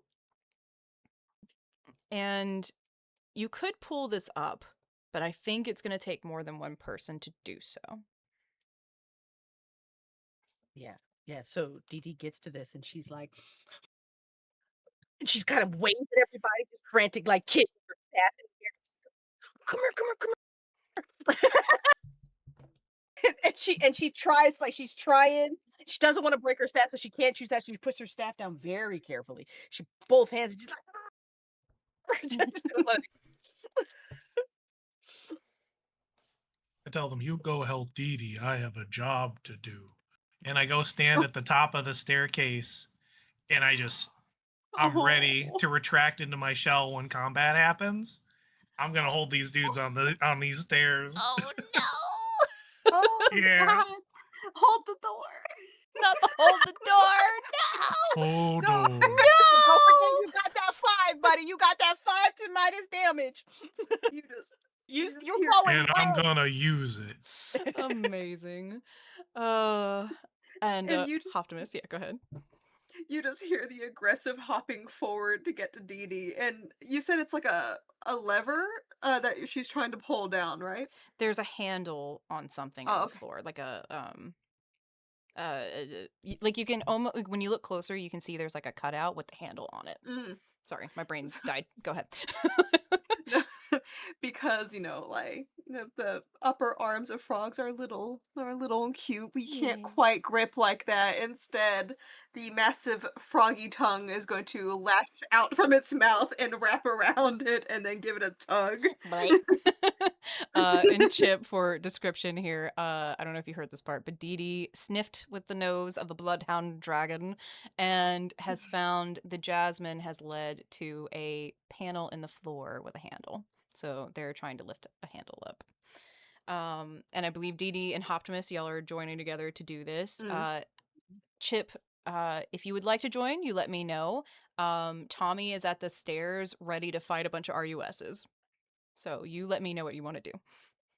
I think right now Chip is in scrappy mode, and the shoulder is taken over. So he pulls his great staff out, extends it on both sides. It's very Darth Maul coated, and he just scrambles over to Tommy, looks at him. All right, let's get a scrap on. Okay, so this is gonna be great. Here's what I want to do. Normally I would have y'all do like a tag team role here with you spend a lot of hope. But the thing is, y'all aren't technically in combat right now, so I'm not gonna do that to you. So I'll treat it as a group roll. How about that? And I'm actually gonna have both parties roll just because I want to see what happens here narratively. I know we're getting closer to time, so I'm not going to elongate this. Now, we'll start with Tommy and Chip. If y'all, who wants to helm defense here? I did the last one. You can have this one, Chip. Right now, Scrappy is absolutely going to lead with no ability to do this. I love it. Oh my gosh. Just, you know what?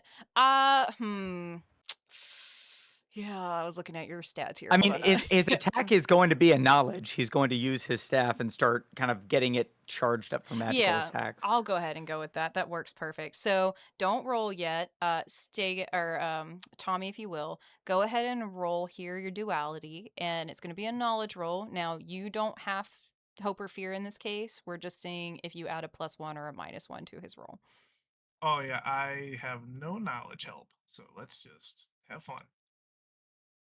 It is a 19 with hope.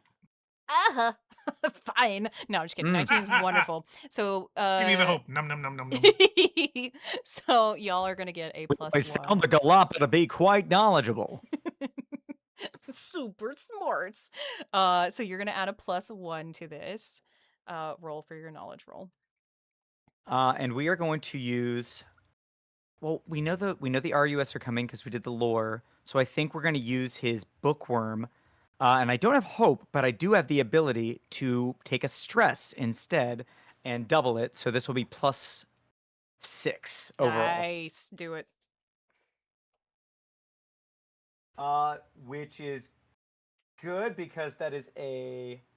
Oh, that's a 6, not a 9. That would have been lovely if it was. All right, so I got a 6 on hope, a 3 on fear. So it's 9 plus 6, 15. Nice. But I Okay. do get a hope back, Yeah. and I take a stress. Yes, you do. So I think with y'all's combined knowledge and you're ready to be stalwart here, the RUSs, like I said before, they're not super intelligent. They need like help and influence to be better at this. So with y'all, I would even say making noise because you have I don't want to say the piece of your brother, but you know what I mean. Like you are a Clank, you're making a lot of noise. You have a Galapagos turtle here who's also very heavy.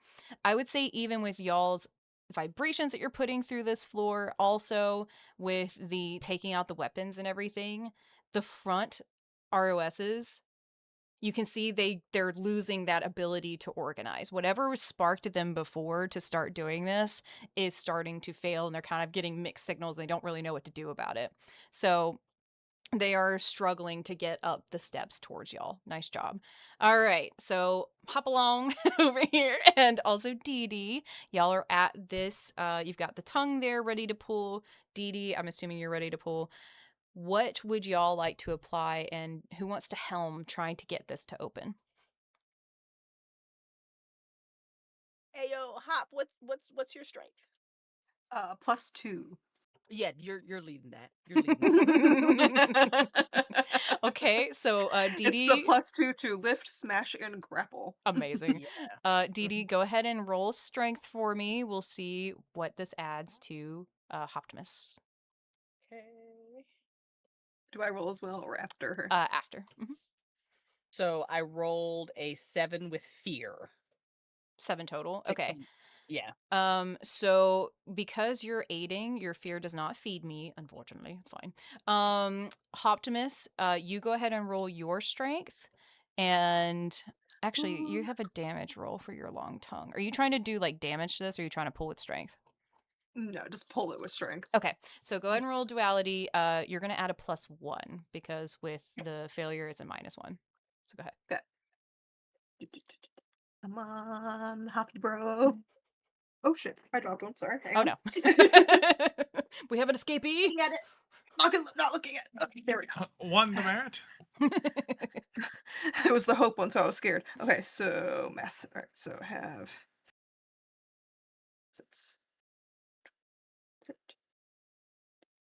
16 in total, with 3 being the fear. Nice. Okay. So as the two over there are stalwart and ready and confusing the enemy's army, if you will, you two start pulling with all your might. Oh, your tongue might. That sounds weird, but shut up, they're a turtle or they're a ribbit. It's fine. And just leaning back and how kids put their whole body into it, you know, heels in. and it starts to lift. And as the door is lifting, bright light just floods wherever the door is open and starts opening into this space. And every time the light, or as the light's traveling, all of the panels that get hit by it start glowing, and everything around it becomes beautiful and bright. And it's not like bright white medical light, it's more such as, I don't want to say a disco ball, but it's beautiful and almost like stars in here. And how I describe the glass little pinks in there, they are more like diamonds. So the light reflects and refracts as more light starts beaming off even inside these panels that are all one color. Fine, I'll do it. Shine bright like a diamond all It's the whole around. moon. It's the whole moon. Yes, we're It's the still the whole moon. You were saying we were gonna have a disco ball. Dun, dun, dun, dun, dun. So as that's happening, the real light keeper floats out from underneath and looks quite similar actually to the light keeper that is asleep on the floor. However, the robe that they wear is also technicolor and white, but it's not, I'm not exactly sure how to describe this. It's almost translucent, and when the wind that's not even theirs blowing, you can see different colors waving off of. Pearlescent.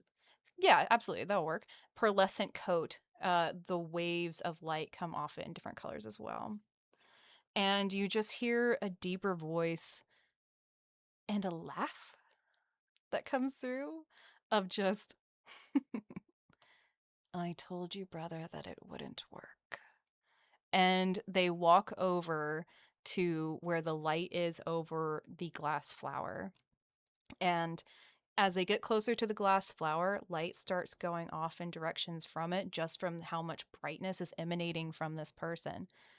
And just a finger, also a long finger, like they're also very lanky and long like their brother, just taps it.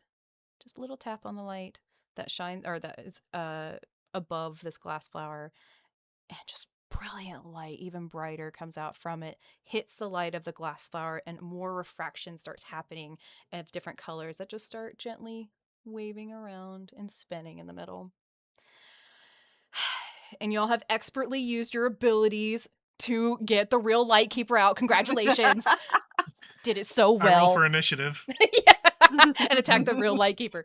I'm imagining Optimus pulled so hard on that lever that when it finally gave, they just flung themselves back and landed on their back, tongue going to the side. Oh my gosh, definitely. And I'll spin this. And with the magic of the real light keeper, I think even the ROS is in front of y'all, as y'all saw the impending army get really confused coming at you. I think the stairwell or the walls underneath actually transform, and another platform comes up and meets ROS's, and they get diverted to going back down. So y'all are free to do what you need to do. And as the real light keeper is standing above their brother, that you have now found out is their brother, and is just looking down at him in a look that I'm sure all of you can notice or understand as people, maybe not as 8-year-olds, as your characters are, but just that, really? Like, we had to do this again? And it's just that, just dissatisfied, like, okay, yeah, all right, we did it again. And you see the real light keeper's hands come up, and jasmine scent fills the air as they have casted something. And a pillow appears underneath their brother, and the snoring gets deeper and longer. So they are going to be asleep for a while. The Lightkeeper turns to you four, and arms out wide. Thank you. My brother every once in a while likes to think that he can do this job. And clearly, I don't think he's ever going to understand it, and what it is, and what it means to be Lightkeeper of Polaris. Now, I assume the four of you, brave astronauts, adventurers, tome keepers. You came here for a reason, I assume. I mean, I know talking to me must be great, but what are you looking for?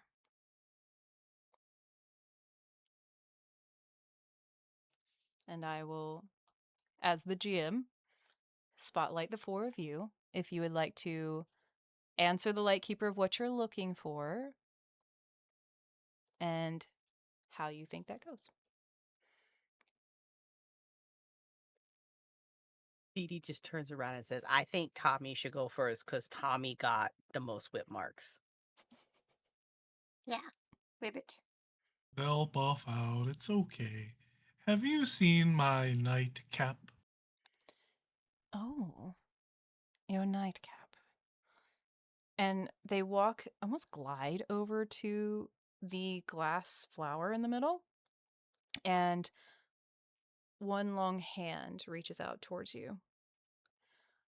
Please describe to me, what does your nightcap look like? Do you have a picture of it? Do you have a memory of when you first got it? It's a little green hat that comes to a point. I got it from a Snorlax one day. All right. And they're not going to touch you, but they wave their long hand in front of you, reach back over to the glass flower, and manipulate the flower to refract the light so that only, you said green? Yeah. So only green is shining in the middle of the flower. And form it into your nightcap and what your description sounds like to them. Yeah. And then they turn it real quickly, and all the lights and all the walls around start reflecting what this image looks like. And everything gets much brighter with how bright that their magic is. And Tommy, you tell me, where is your nightcap? So the map gets zoomed in farther and farther, and it's the planet we're on. Hmm. And it keeps going into the room that we're in. And then it just zooms right in, and it's me, and I look up. I don't see anything. I can't see the force that's staring at me, but then you zoom in, and I go, oh, gee, I'm sorry, everybody. It's been in my shell this whole time. And I just pop my head into the thing, and then when my head pops back out, I go, oh, my Cappy. Oh, I missed you. I can finally go to sleep. Oh, thank you, nice lady. That's so kind. And then I just fall back, turtle shell. I just retract everything, and you just hear snoring that is in competition to the brother, just immediately sawing logs. Amazing. I think the rest of y'all see her face and just almost a similar face they gave their brother of just, oh, buddy. Like, it just, that knowing look of just, okay. And I'll even say they probably help with their magic to put you in a sleep, but your dreams appear above you. And there's dancing bits of your dream and water lapping around on rocks. I think there's even little crabs going by on a sand beach, next to you as you are comfortably sleeping now with your found nightcap. And she will turn and look over at Optimus and say, "My dear Ribbit, what have you been looking for?" There, and before she spoke to him, he looked like they were just staring at the brother that's asleep, and like he was about to pounce because how dare you be a bully? So he was just like, ribbit, but is distracted like a child when she's talking to him and like composes himself, like brushes himself off with his boxing gloves and just like, oh, hi. Um, and he looks up at her and just says, ribbit, friend, ribbit, where is friend, ribbit, miss them, ribbit. Oh, my poor Ribbit dear. Please, tell me, who is this friend? What's your favorite Ribbit. memory of them? Ribbits. We want to be like Ribbit, Creed, cool like Creed, strong like Creed, Ribbit. Watch movies, Ribbit. Haven't seen them, Ribbit. We were supposed to box Tuesday last month, Ribbit. We didn't. He didn't show up, Ribbit. And as you're describing it, again, she's forming these petals and moving them so that they I can't speak, refract light. And in the middle, y'all see an image of two little ribbits sitting on the floor with a theater light going above their heads on a big wall.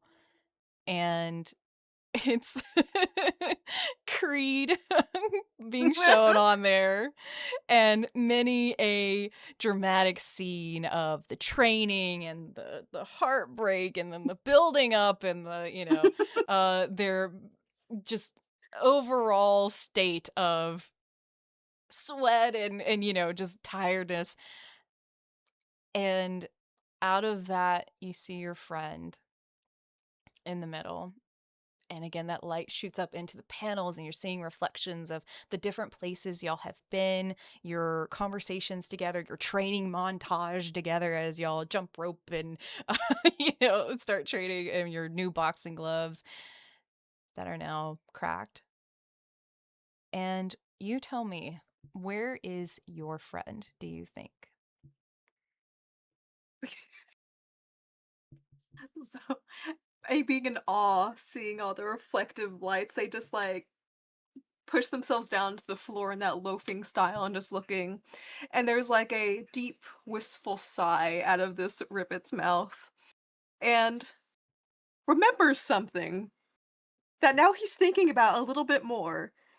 Because Optimus Prime had a dream that their friend Anthony Hopkins was going on a family reunion trip. And when they woke up, Optimus, when he woke up, he's like, oh man, what a funny dream. Oh well, and just goes to the boxing ring and is very upset when their friend just isn't there. And now as they're sitting there in that temple's like, oh, they did go on the trip, Ribbit. I think in one of the panels reflected, you see Anthony Hopkins looking up, like surrounded by their friends and family by a giant lily pond. And a light shines, not like a pin light, but bright light shines above them. And just these big eyes turn to look up and notice Polaris's light shining on them. And you can see recognition that he knows that you're thinking of him. And that when you return home, y'all have a match to fight.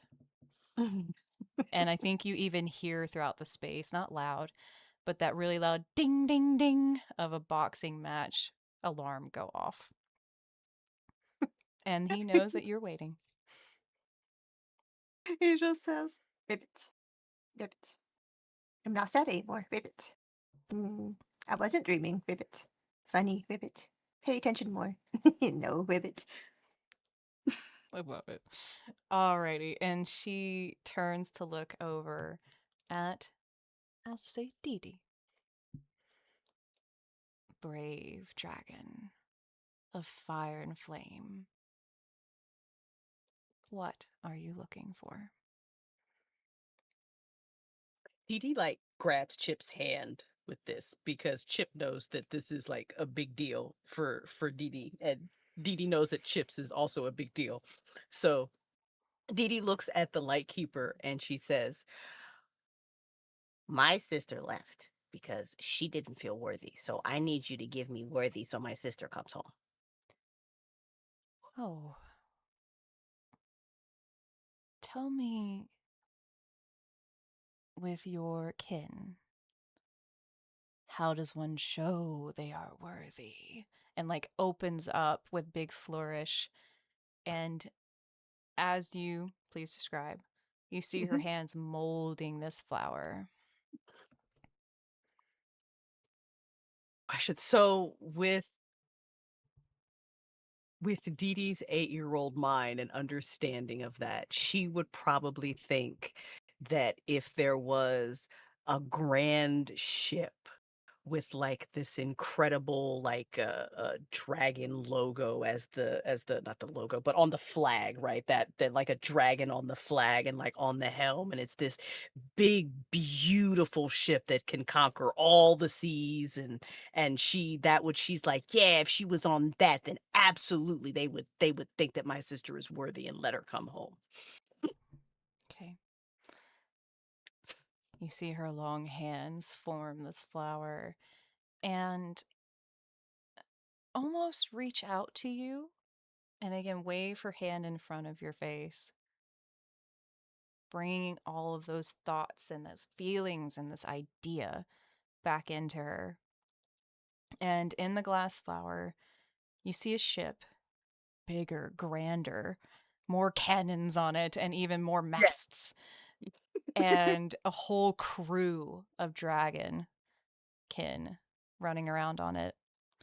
And I think even you hear sea shanties coming through as Oh they're yeah, all absolutely. singing together in deep baritones and stomping Yes. on the ship.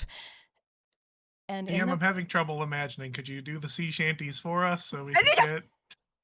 there once was a no, I'm kidding. Yeah. And It's roar me dragon boys. there be dragons away. With that and the laughs that they're having, her arms swing big and wide, and on the panels when they do, water and ocean spray go up on all sides of the walls here. And That's cool. this feeling of just the apex of all this noise and crashing waves. You see one big panel. You see your sister. And I think she's on a dock watching out to sea as all these ships are going off. The light cascades over her eyes and kind of looks up a little bit with her hand over it. And you see a smile on her face as an idea sparks. She could do that. Why is she not on that ship? And her chest swells, her shoulders go back. And I think you know with that, she's going to be on the next ship out, filled with dragonkin just like her. And maybe you'll see her when you go home. Maybe she's sailing back home to see you. And Squeezes Chip's hand, and she's just like, the dragon tail is just thumping real happy on the ground. and again, no last not the least, but like here she reaches her hand out to you. Brave, brave warrior. What are you looking for? As you look at Chip, the shoulder pauldron cools down and steam sprays off of it, and you just see him shrink back down to this tiny little 8-year-old Clank, and he looks up and his eyes kind of, the gears click, click, click, and they even get whiter. And he knows there's something he should be asking about. It's why he was made. But he takes off his backpack and he pulls out his card catalog binder and he opens it all the way to the back and he taps an empty card sleeve. I lost my brother's ruby dragon, and he won't come home until I find it.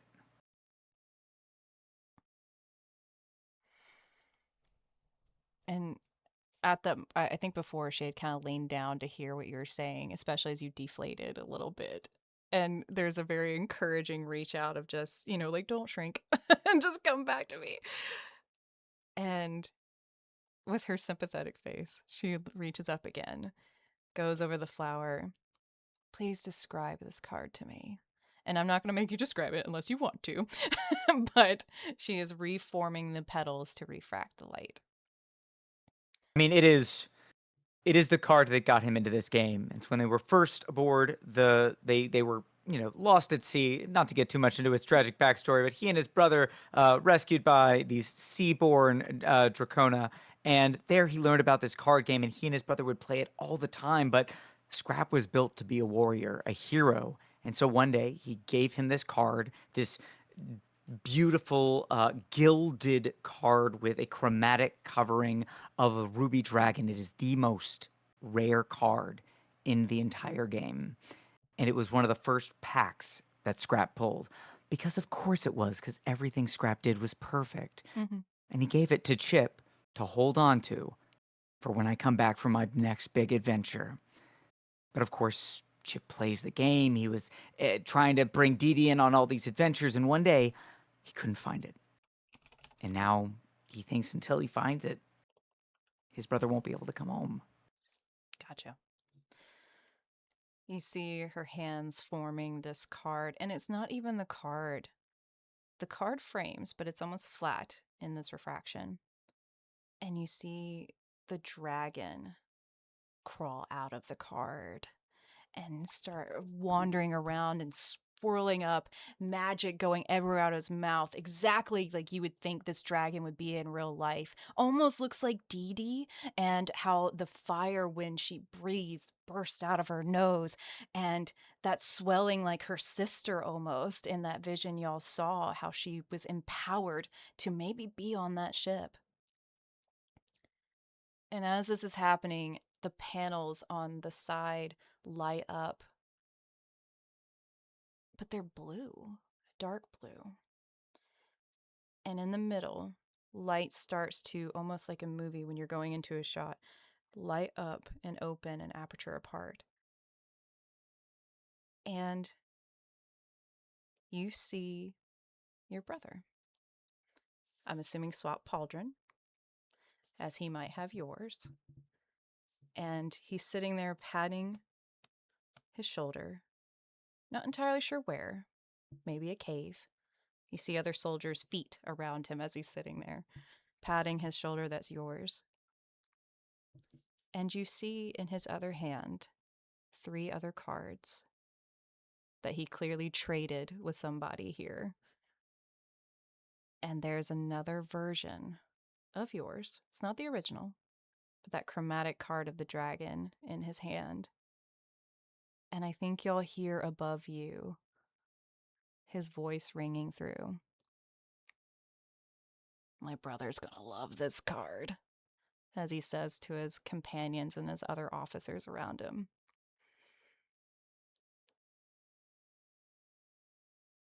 The other Planks card... don't cry, but you can see like the lenses get a little misty. A little oil just seeps out in the corners. And I think she looks at you and just, maybe on your next adventure together when he returns, y'all can search for that card together. And you know that your brother knows. He's always been thinking about getting you more. And with that, she raises her arms. Light returns to all areas of this. You hear the ROSs return to their hovels of where they normally are, as they're not mobilized by her brother. And she looks to you. Now, shall we answer your questions that you are seeking for others? Provision you and make sure you get home. And with that, we will close it out. Nice job, y'all. Y'all stumped me, and I don't like it. He absolutely made to know in the book that her hypothesis was correct. Oh, and, absolutely. you know, that's in the end credits. Them writing in the book. Yeah, of course. And packing Yeah, up the ship like again. future card is like, and then they republished with footnotes from. Post-credit scene is Chip walking around the ship with a container, just walking up to everyone. Okay, Tommy, you have 1 demerit. Optimus, 2 demerits. Dee Dee, 1 demerit. And then he just taps on the wall of the ship. And GG, 3 demerits. Perfect. I love it. I should really recode you. No, I'm just kidding. You're 8. She would never say that to y'all. This was so much Y'all, fun. nice That was so job. good. Oh, was a did you great like time. it? Oh, good. Yeah, you made it for the That's end, awesome. Cryo. Thank you for coming in. Also, I silenced ads 3 times, so we have to do ads this time, but I swear it's going to be quick, okay? 30 seconds of ads, I promise. Y'all. Yeah, a- not during any of those tear jerking moments. Yeah, we no, just absolutely had. not. I was like, silence. Like, your ads are interrupting my fun time, my friends. Oh, nice Yeah. job, y'all. Did you have We did it. fun? You did it. That was Yeah. That was great. super fun. Yeah. All That good. was awesome. Yeah. You know the Played funny. first time Daggerheart. Love this system. What a fun system. I know, it's so fun. I like it. Yeah. Great Yeah, system. absolutely. And I really wish we got a chance to do this, and I'll repeat it when we get out of ads. But I really wish we had a chance to do this where in combat y'all can do combo moves where one of you spends 3 hope Ooh. and then y'all join together and do both damage of whatever you're gonna do. So it's very that's similar hot. to when people That's cool. Yeah, it's really cool. Thank That's you. hot. Oh, Eric, thank y'all again for the raid. I really appreciate that. I hope y'all had fun for the portion that y'all saw. We've been playing Daggerheart. It's a really cool system, tabletop system, and very narrative focused and wanting to go with the flow without interrupting things so you don't have to wait your turn in combat. There's a lot of helping each other out and a lot of mechanics to do so.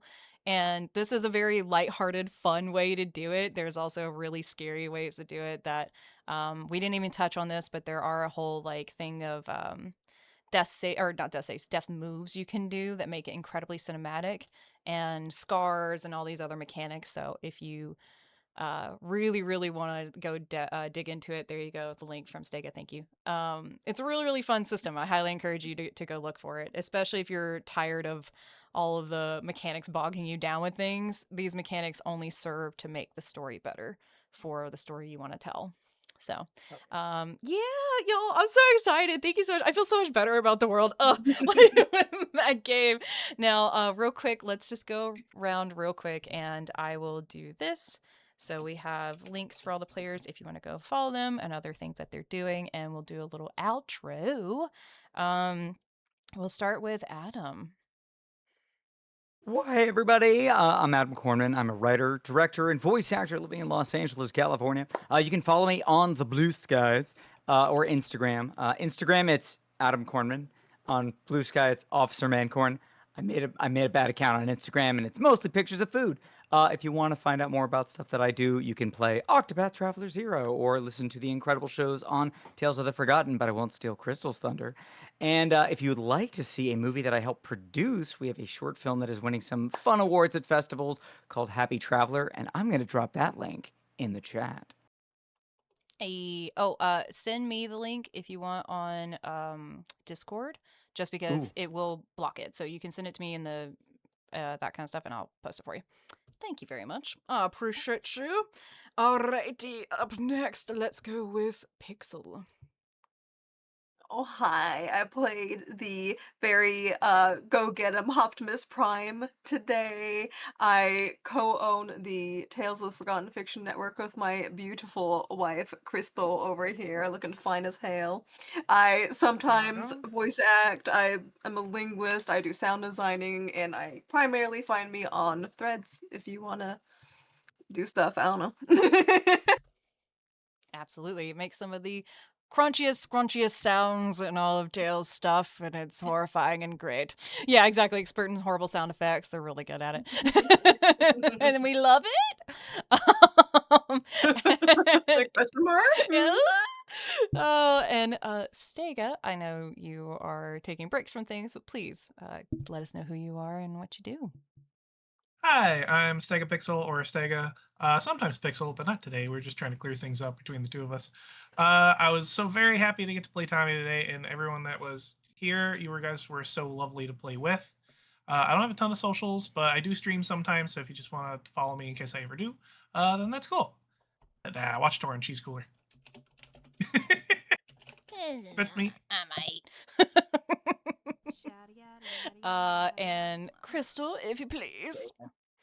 Stega, I love that we finally got to meet and we got to play a game together. This was super fun. Everybody is lovely. I am Crystal. I'm the co-founder of the Tales of the Forgotten Fiction Network. I direct and showrun and write and all amazing things. So please go listen to our shows over at the Tales Network. Tell all your friends about them. Adam's in them, Torin's in them, Pixel's in them, and also makes the crunchy noises and all that good stuff. And this was lovely. So I think Torin, you're still charity streaming, or is it over now? Was this the end, or is there more? No, there are 2 more days. There are 2 more days, so you should be back here on those 2 more days supporting and donating and doing all the things, please, because Torn is amazing and supporting, and we love that you guys got to hang out tonight. So thank you, and I hope we didn't hurt your feelings too much. I But this was do. great. No, I'm just kidding. Yeah. I can't help it. All my stories are very any of the one shots I've done have always been very fun or very cute, and then I just gotta slip a little emotional knife at the end. Look. I want you No, to get this the is revenge for range. chat making you play Spiritfarer, and I'm including myself in that chat. Did the lights go out again? No, they did a little bit. It's fine. So it's Is that a only Doctor Who reference? I don't know, because my light's been going out in weird ways at weird times where they are sentient. But anyway, I swear it's fine. Everybody, I am Torin. I think you all know me. It's my channel. If you don't, I'm a full-time voice actor and sometimes stream. And today, this is one of my favorite things to do. I don't get to do it very often, but I love DMing one-shots and DMing stories and just being a little weirdo. It's fun. And making my friends do things that hurt them. No, I'm just kidding. That they offered me of emotional knives that I just give back to them in fun ways. It's cool. As far as note to the charity stream, yes, I personally have 2 more days, so we'll be live on Wednesday next, doing Baldur's Gate 3, which Stega will join us again for. We have, I think you can see it, not really, it's so dark, so sorry. There's a wheel behind me that St. Jude also put their name on and sent me, and they're lovely, of really awful things that happened to us. So we're going to be doing honor runs of Baldur's Gate 3. And your donations will spin the wheel of things like we have to drop all our weapons, we have to drop all our armor, we can't cast any spells, that kind of stuff. And it's a real fun, crazy time of watching us try not to die. Currently, we're playing as all warlocks. Oops, all warlocks on an honor run. And we've been doing shockingly well. I'm kind of scared, to be honest, because the longer it goes, the more invested I am. Because the Our last Eldritch time, patrons are pleased. I know, right? Eldritch Blast. It's been great. And We're all just Danny DeVito. I'm gonna start a blast. blasting. And last time we did it, we died 3 times, so we couldn't get invested in our characters. This time we're way too far now, and I'm I'm scared. Anyway, that will be Wednesday, and then Saturday is the last day of this week, and I'll be finishing Silent Hill 2. And your donations keep the clock running for how long I play the game on Saturday. So we'll be live on Wednesday and on Saturday.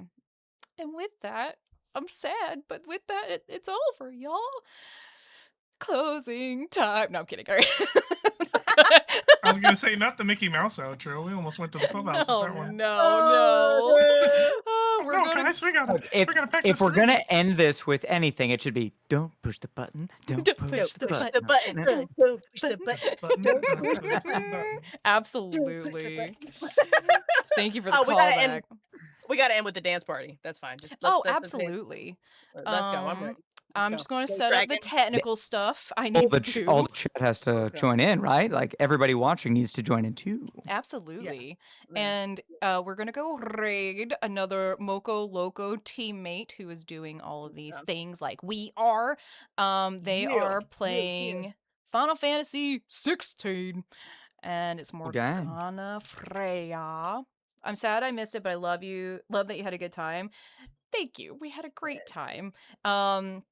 If you are coming with us on the raid, please do. Again, your numbers help keep us going. Also, if you did miss part of it and you do want to see it, I will be putting this on YouTube very soon, within the next day, so you can see all the shenanigans that we got up to and how they absolutely crush it. Like, literally, they crushed it so hard, guys. I got very little fear during that entire 3 hours. It's fine. It's fine. It's cool. With that, we're doing a dance break. We're going to dance our way out of this. Are we ready for the 30-second Everybody dance grabs party? hands up. 30-second dance party. That's a new one! Oh, shit.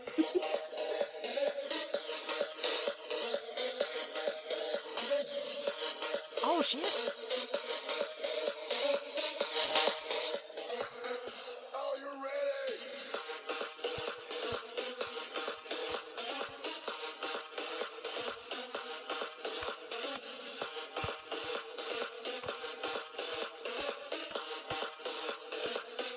Oh my gosh, that went so hard.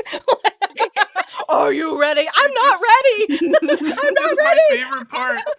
In between my giggle fits and losing all Best part air. about it kept cutting out for me, so I just didn't. I never heard it. I heard the beginning, Amazing. and then Well, I couldn't hear Yep. anything else. Amazing. And then we just look over at Tor and it's like hair's a mess, claws are out, Yeah, confusion there as well. This is I could not hear it. our The favorite first part, DJ. That I makes was it so happy. so much And better. just kept going. Just kept going. I was love like, that you were whatever. shaking the little just got a dragon yes tail of and. your plushie. Amazing. Y'all take care. We're gonna go raid. Love y'all. Bye, everybody.